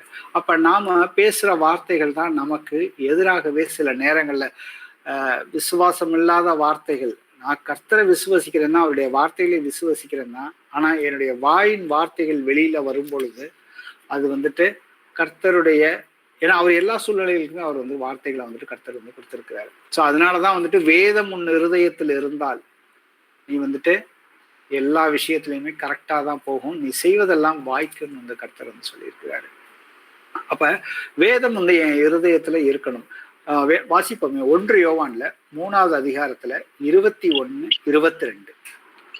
பிரியமானவர்களே, நம்முடைய இருதயம் நம்மை குற்றவாளிகள் என்று தீர்க்காதிருந்தால் நாம் தேவனிடத்தில் தைரியம் கொண்டிருந்து அவருடைய கற்பனைகளை நாம் கைக்கொண்டு அவருக்கு முன்பாக பிரியமானவைகளை செய்கிறபடியினால் நாம் வேண்டிக் கொள்ளுகிறது எதுவோ அதை அவராலே பெற்றுக் கொள்ளுகிறோம். ஆமென். சோ நம்மளுடைய இருதயமே நம்மளை வந்துட்டு குற்றவாளியாக தீர்க்காது இருந்தாலும் வந்து வசனம் வந்து சொல்லியிருக்காரு. அதுதான் பவுல் சொல்லியிருக்காரு, என்னுடைய மனசாட்சி சுத்தமா தான் இருக்குதுன்னு வந்து தைரியமா வந்து அவர் சொல்றாரு. அதே போலதான் நாமளும் நம்மளுடைய இருதயம் வந்துட்டு எந்த நேரத்திலையுமே வந்துட்டு சுத்தமாக, நம்மளுடைய இருதயம் வந்துட்டு நம்மளை வந்து குற்றப்படுத்தக்கூடாது. அப்படி இருந்தாக்கா நாம வந்துட்டு கர்த்தர் முன்னாடி எல்லாவற்றையுமே நம்ம வந்து தைரியமா தான் அவர்கிட்ட போகிறப்ப வந்துட்டு நமக்கு வந்து தைரியமா தான் அவர்கிட்ட வந்து வர சொல்றாரு. முதல்ல நாம வந்துட்டு எப்பொழுதுமே அந்த தைரியத்தை வந்துட்டு நிச்சயப்படுத்தி கொள்ள வேண்டியது நம்மளுடைய பொறுப்பாக இருக்கிறது. ஏன்னாக்க நாம வந்துட்டு அந்த தைரியம் எப்போ வரும்னாக்க நாம அவருடைய கற்பனைகளை கை கொள்ளும் பொழுது, அவருக்கு எப்படி வந்துட்டு நோவாவும் ஏனோக்கும் அவரோட அத்தனை வருஷம் சந்திச்சு கொண்டிருந்தார்களோ அதே போல நாமும் அவருக்கு பிரியமானவைகளை செய்கிறபடியினால் நாம் வேண்டிக் கொள்கிறது எதுவோ அதை அவராலே பெற்றுக்கொள்கிறோம் சொல்லியிருக்கிறார். அப்ப நம்ம அடிப்படையா பாத்தீங்கன்னாக்க நம்மளுடைய வாயின் வார்த்தைகள் தான் நம்மளுடைய ரட்சிப்பின் அடிப்படையா வந்துட்டு.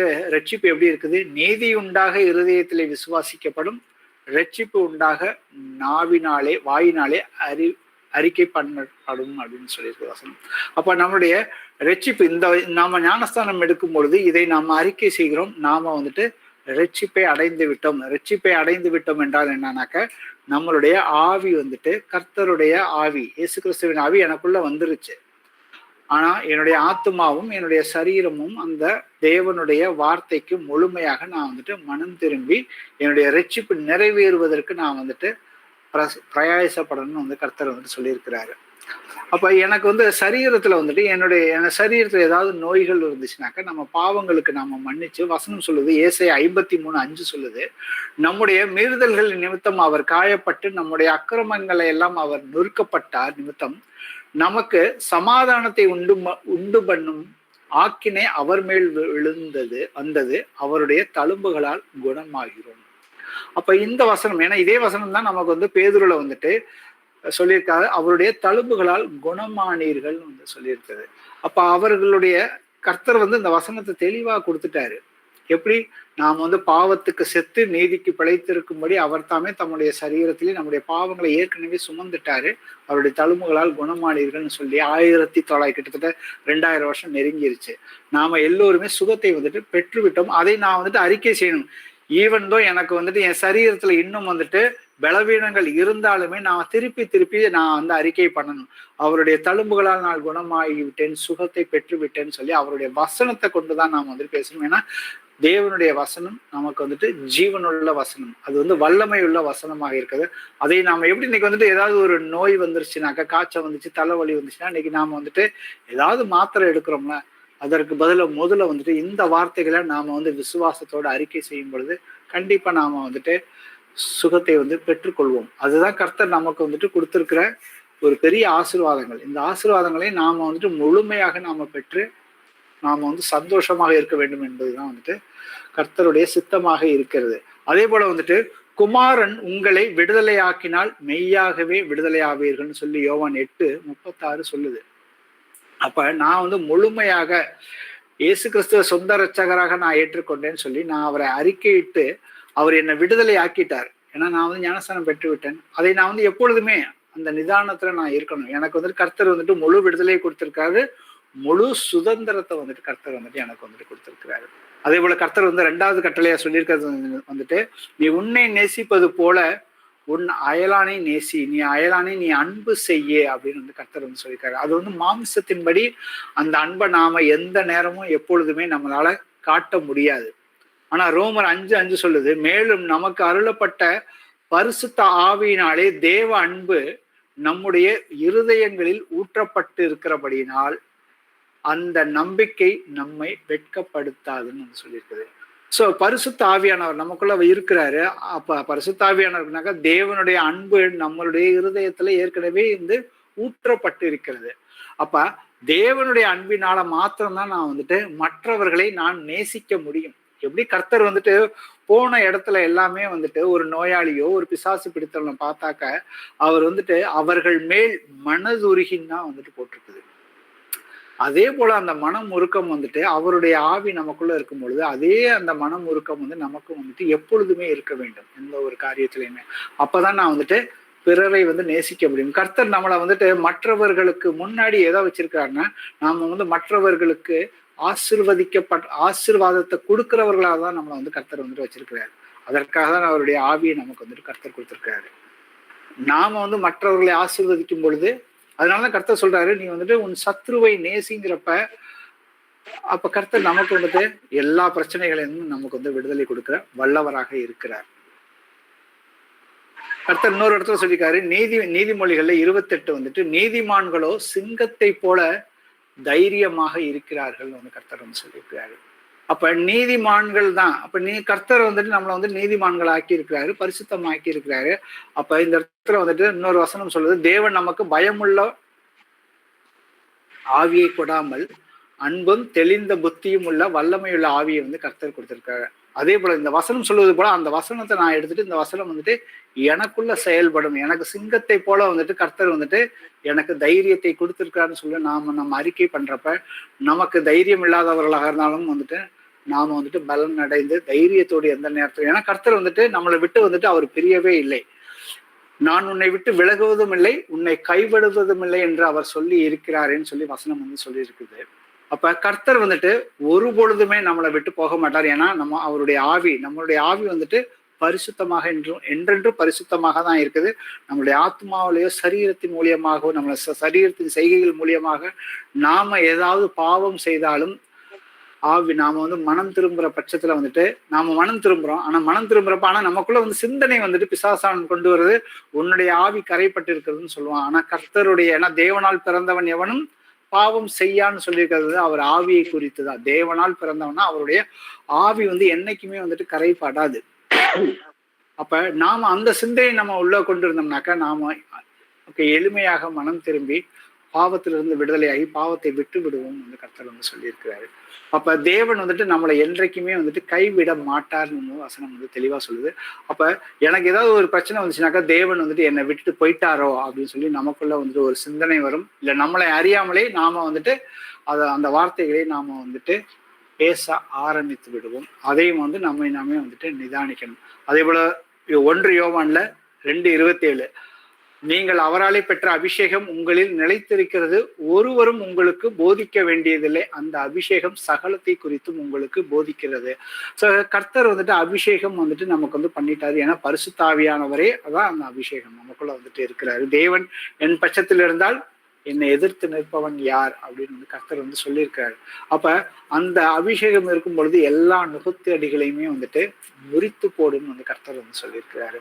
அதை நாம் வந்து விசுவசித்து அறிக்கை செய்யும் பொழுது இது எல்லாமே வந்து நாம வந்துட்டு பயிற்சி முயற்சி செய்வதன் மூலியமா தான் அந்த வசனத்தை நாம ஒவ்வொரு சூழ்நிலையிலும் கர்த்தர் வந்துட்டு வசனங்களை கொடுத்துருக்காரு. அந்த வசனங்களை படிச்சுட்டு எனக்கு தான் இந்த வசனம் கொடுத்துருக்காருன்னு சொல்லிட்டு அந்த வசனத்தை நான் விசுவசிச்சு என்னுடைய காரியங்களை நான் எதை நான் மாற்ற வேண்டுமோ, மனம் திரும்ப வேண்டுமோ, தேவன் என் பட்சத்துல எப்ப இருப்பாரு, நான் அவருக்கு பிரியமானவைகளை செய்யும் பொழுதுதான் வந்துட்டு அவர் என் பட்சத்துல வந்துட்டு இருப்பாரு. அப்ப நமக்குள்ள வந்துட்டு வல்லமை வந்துட்டு எப்பொழுதுமே வந்துட்டு அவர் வல்லமை வந்து நமக்குள்ளதான் இருக்குது. ஆனா இன்னும் வந்துட்டு என்ன ஆசீர்வதிங்க, என் நோயில இருந்து எனக்கு விடுதலை ஆக்குங்கன்னு சொல்லி நாம வந்துட்டு ஜெபம் பண்றோம். ஆனா நாம வந்துட்டு என்ன காரியத்துக்காக ஜெபம் பண்ண வேண்டும், என்ன காரியத்துக்காக ஜெபம் பண்ணக்கூடாது அப்படிங்கிறது நம்ம வேதத்தை வந்து நாம படிச்சு பார்த்தோம்னா நமக்கு தெளிவா வந்து தெரியும். ஏன்னா ஆவியானவர் நமக்காக வேண்டுதல் செய்கிறார். வேதம் தெரியாம நாம வந்துட்டு வேண்டுதல் செய்ய ஆரம்பிச்சோம்னாக்கா அந்த ஜெபம் வந்துட்டு மாம்சத்துக்கேற்ற ஜெபமா தான் இருக்குமே ஒழிய பிதாவோட சித்தத்தை அறிந்து செய்கிற ஜெபமாக நமக்கு வந்துட்டு இருக்காது. ஸோ அப்ப நம்ம வந்துட்டு கர்த்தர் வந்துட்டு நம்மளை வந்துட்டு அவருக்குள் தேவனுடைய நீதியாகும்படி பாவம் அறியாத அவரை நமக்காக பாவமாக்கினான்னு சொல்லி வசனம் இருக்குது. நான் எப்பொழுதுமே கர்த்தருக்குள்ள வந்துட்டு தேவனுடைய நீதியாக இருக்கிறேன்னு சொல்றதை வந்து முதல்ல நான் வந்து அங்கீகரிக்கணும். ஏன்னா அப்ப அங்கீகரிக்கும் பொழுது மட்டும்தான் வந்துட்டு நான் எப்பொழுதுமே தேவனுடைய பிரசன்னத்துல, அவருடைய பிரசன்ஸ் எனக்குள்ள வந்துட்டு எப்பொழுதுமே இருக்கும். அந்த பிரசன்ஸ்ல இருக்கிறப்ப பாத்தீங்கன்னாக்க சாத்தான் வந்துட்டு நமக்கு வந்துட்டு அதிகமாக பயப்பட ஆரம்பிப்பான்.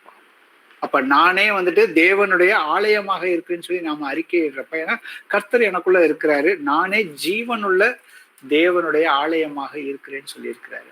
அப்ப ஒருவன் தேவனுடைய ஆலயத்தை கெடுத்தால் நானும் அவனை கெடுப்பேன்னு சொல்லியிருக்கிற வசனமும் இருக்குது. அப்ப நம்மை நாமே வந்துட்டு நிதானித்து அறிய வேண்டும். நாம வந்துட்டு என்னென்ன காரியங்கள்ல எப்படி இருக்கணும். ஏன்னா விசுவசித்தேன் ஆகையால் பேசினேன் என்று எழுதியிருக்கிறபடி நாங்களும் விசுவாசத்தின் ஆவியை உடையவர்களாக இருந்து விசுவாசிக்கிறபடியால் பேசுகிறோம் சொல்லியிருக்காரு. அப்ப நாம பேசுற ஒவ்வொரு வார்த்தையுமே வந்துட்டு விசுவாசத்தின் அடிப்படையில விசுவாசத்துக்குரிய வார்த்தைகளாக தான் இருக்கணும். ஏன்னாக்கா நாம எல்லோருமே தேவனுடைய பிள்ளைகள். அப்ப தேவனுடைய பிள்ளைகள்னாக்க தேவன் எப்படி மாம்சத்துல பூமியில வந்துட்டு நடந்தாரோ அதே போலதான் வந்துட்டு நாம நடக்க வேண்டும்.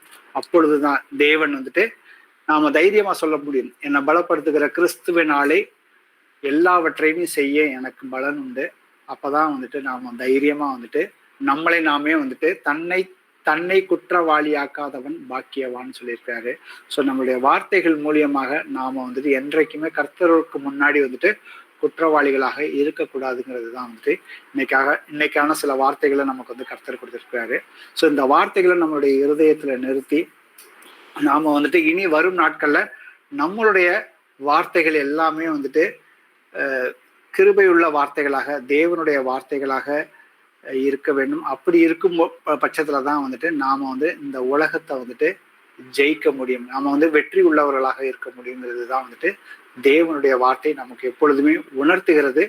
நாம அதன்படி நடக்கிற பிள்ளைகளாக இருப்பதற்காக நம்மை நாமே இந்த நேரத்துல நம்மளுடைய இருதயத்தை ஒப்பு கொடுத்து நம்முடைய இறுதி ஜெபத்துக்கு நம்மை வந்து முழுமையாக ஒப்பு கொடுப்போம். எங்கள் கர்த்தராகிய இயேசுவே, உம்மை போற்றுகிறோம், உம்மை வாழ்த்துகிறோம், உம்மை ஆராதிக்கின்றோம், உமக்கு மகிமை செலுத்துகிறோம். நீர் நல்லவர், நீர் பரிசுத்தம் உள்ளவர், என்றென்றுமே பரிசுத்தராக இருக்கிறீங்கப்பா. அப்பா தகப்பனே, எங்களுடைய பாவங்களுக்காக வானத்தையும் பூமியையும் உண்டாக்கின எங்கள் கர்த்தராகி இயேசுவே, நீர் எங்களுக்காக வார்த்தையான தேவன் மாம்சத்துல வெளிப்பட்டு எங்களுடைய பாவங்களை எல்லாம் நீர் சிலுவையின் மேல உங்களுடைய சரீரத்துல வந்துட்டு நீங்க வந்துட்டு சுமந்தீங்கப்பா. உங்களுடைய சரீரம் வந்துட்டு முழுமையாக கிழிக்கப்பட்டதப்பா. அந்த தழும்புகளால் நாங்கள் வந்து சுகமாகிறோம் அப்பா. அப்பா தகப்பனே, எல்லா நோய்களிலிருந்தும் எங்களுக்கு உம்முடைய காயங்கள்னால வந்துட்டு நீங்க வந்து சுகத்தை கொடுத்திருக்கிறீங்கப்பா. அதை நாங்கள் விசுவசிக்கிறோம், அந்த சுகத்தை நாங்கள் பெற்றுக்கொண்டோம் என்று நாங்கள் அறிக்கை செய்கிறோம் அப்பா. அப்பா தகப்பனே, நாங்கள் ரட்சிப்படைவதற்காக, நாங்கள் என்றென்றும் உம்மோடு இருப்பதற்காகவே நீங்கள் எங்களுக்காக ரத்தம் சிந்தி, எங்களுக்காக நீர் மரித்தீர், அடக்கம் பண்ணப்பட்டீர், மீண்டும் வந்து உயிர் தெழுந்து பரலோகத்துல பிதாவின் வலது பாரிசத்துல வீற்றிருக்கிறீங்கப்பா. அப்பா உம்முடைய மரணத்தையும் உம்முடைய உயிர்த்தெழுதல் விசுவசிக்கிறவர்களுக்குள்ளாக நீர் பரிசுத்த ஆவியானவராக வந்து எங்களை இன்றளவும் நீங்க வழிநடத்தி வருவதற்காக உமக்கு நாங்கள் நன்றி செலுத்துகிறோம் அப்பா. அப்பா தகப்பனே, இன்னைக்கு வந்து நாங்கள் பேசுகிற தன்னைத்தானே குற்றவாளியாக்காதவன் பாக்கியவான்னு சொல்லி எங்களுக்கு இன்னைக்கு நீங்க அநேக வசனங்களை கற்றுக் கொடுத்துருக்கீங்கப்பா. எங்களுடைய வார்த்தைகள் வந்துட்டு உம்முடைய வார்த்தைகளுக்கு ஏதாவது வந்துட்டு விரோதமாக நாங்கள் அதை விசுவசித்தும் எங்களுடைய உவார்த்தைகளை நாங்கள் தவறி அறிந்தும் அறியாமலேயோ உணர்வில்லாமல் நாங்கள் பேசியிருந்தால் அப்பா தகப்பனே, எங்களை இந்த நேரத்திலே நீங்க தயவாய் மன்னிக்கும்படியாக உம்மிடத்திலே வந்துட்டு கெஞ்சி மன்றாடுகிறோம் அப்பா. இயேசுவே, நீர் நல்லவர், இரக்கம் உள்ளவர், சாந்தம் உள்ளவர் அப்பா. நீங்கள் எப்பொழுதுமே எங்களுடைய பாவங்களை மன்னிக்கிற தேவன் நீர் ஒருவர் தான்ப்பா அந்த உலகத்துல. அதை நாங்கள் முழுமையாக நிச்சயித்து கொண்டு நாங்கள் அறிக்கை செய்து விட்டுவிட்டால் நீங்க அதை முழுமையாக மன்னிக்கிறீங்கப்பா. அந்த முழு விசுவாசத்தோடு இனி வரும் நாட்கள்ல நாங்கள் வந்துட்டு எங்களுடைய சரீரத்தை வந்துட்டு ஜீவ பலியாக நாங்கள் உமக்கு வந்து நாங்க ஒப்பு கொடுப்பதற்கு நாங்கள் வந்துட்டு நன்மை என்ன, தேவனுக்கு பிரியமானது நன்மையான காரியங்கள் என்ன, சித்தமான காரியங்கள் என்னவென்று அப்பா உம்முடைய வார்த்தைகளை எங்களுடைய இருதயத்துல நிறுத்தி நாங்கள் அதற்குரிய பரிசுத்தமான கிரியைகளை நாங்கள் நடப்பிப்பதற்கு நீர் எங்களுக்கு உதவி செய்யும்படியாக இந்த நேரத்துல வேண்டுகிறோம் அப்பா. அப்பா தகப்பனே, இதோ இந்த கூடுகையில வந்து கூடியிருக்கிற ஒவ்வொரு சகோதரனையுமே சகோதரியுமே பிள்ளைகளையுமே அவங்க குடும்பத்தார் அனைவரையுமே கர்த்தராகிய இயேசு கிறிஸ்துவின் நாமத்தினால ஆசீர்வதிக்கிறேனப்பா. அப்பா தகப்பனே, அவர்களுடைய சரீரத்துல ஏதாவது பலவீனங்கள் இருந்தால் இயேசுவின் பரிசுத்த நாமத்தினாலே இப்பொழுதே அசுத்தாவிய பிசாசியை உனக்கு கட்டளை இடுகிறேன். அவர்களுடைய சரீரத்திலிருந்து இப்பொழுதே வெளியே போய் என்று கட்டளை இடுகிறேன். இயேசுவே, ஜீவனுள்ளவரே, உம்முடைய வார்த்தை என்னுடைய வார்த்தையை அனுப்பி என்னுடைய வார்த்தையை அனுப்பி அது வந்து அந்த வார்த்தையை வந்துட்டு கிரிகை செய்யாமல் வெறுமையாக தேவனிடத்திற்கு வராதுன்னு சொல்லியிருக்கீங்கப்பா. அதை நாங்கள் முழுமையாக விசுவசிக்கிறோம் அப்பா. நீங்க வந்துட்டு அந்த கொடுத்திருக்கிற எல்லா சுகத்திற்காகவும் மற்ற எல்லா பிரச்சனைகளிலிருந்து நீங்க வந்துட்டு விடுதலை கொடுக்க வல்லவராக இருக்கிறீங்கப்பா. அதை நாங்கள் முழுமையாக விசுவசிக்கிறோம் அப்பா. இயேசுவே, இதோ உம்முடைய வருகையானது மிகவும் சமீபமாக இருக்குதப்பா. அந்த வருகைக்கு நாங்கள் எங்களை ஆயத்திப்படுத்திக் கொள்வதற்கும் நாங்கள் என்னென்ன காரியங்களில் நாங்கள் மனமாற வேண்டும், அதே போல உம்முடைய சித்தம் அறிந்து நீங்க வந்துட்டு நம்முடைய வருகையின் போது நீங்கள் எங்களை எடுத்துக்கொள்ளப்படும் போது அப்பா அன்றைக்கு நீங்க வந்து கணக்கு கேட்க போறீங்கப்பா. நாங்கள் ஒரு தாளந்தை வாங்கி அதை வந்து புதைத்து வைத்தவர்களை போல இல்லாமல் நாங்கள் வந்துட்டு எங்களுக்கு கிடைத்த எல்லா தாளந்துகளையும் நாங்கள் வந்து இருமடங்காக நாங்கள் வந்து மாற்றுவதற்கு நீர் எப்பொழுதுமே உதவி செய்ய வல்லவராக இருக்கிறீங்கப்பா. அதை நாங்கள் விசுவாசத்தோடு நாங்கள் வந்து வெளிப்படுத்துவதற்கு எங்களுக்கு உதவி செய்யும்படியாக எங்கள் மீட்பரும் எங்கள் இரட்சகரும் ஆகிய இயேசு கிறிஸ்துவின் நாமத்தினாலே எங்களுடைய எல்லா ஜபங்களையுமே ஏறெடுத்து கேட்கிறோம் ஜீவனுள்ள நல்ல பிதாவே, ஆமென். Praise the Lord, Amen. sisters. Praise the Lord, brother. Thank you, brother. Praise Lord, uncle. Praise the Lord, brother. யாருக்காவது prayer request Praise the Lord, brother. இல்ல Praise the Lord, brother. Praise the Lord, brother. Praise the Lord, brother. Praise the Lord, brother. Praise the Lord, brother. Praise the Lord. Praise the Lord, brother. Praise the Lord, brothers and sisters. Praise the Lord.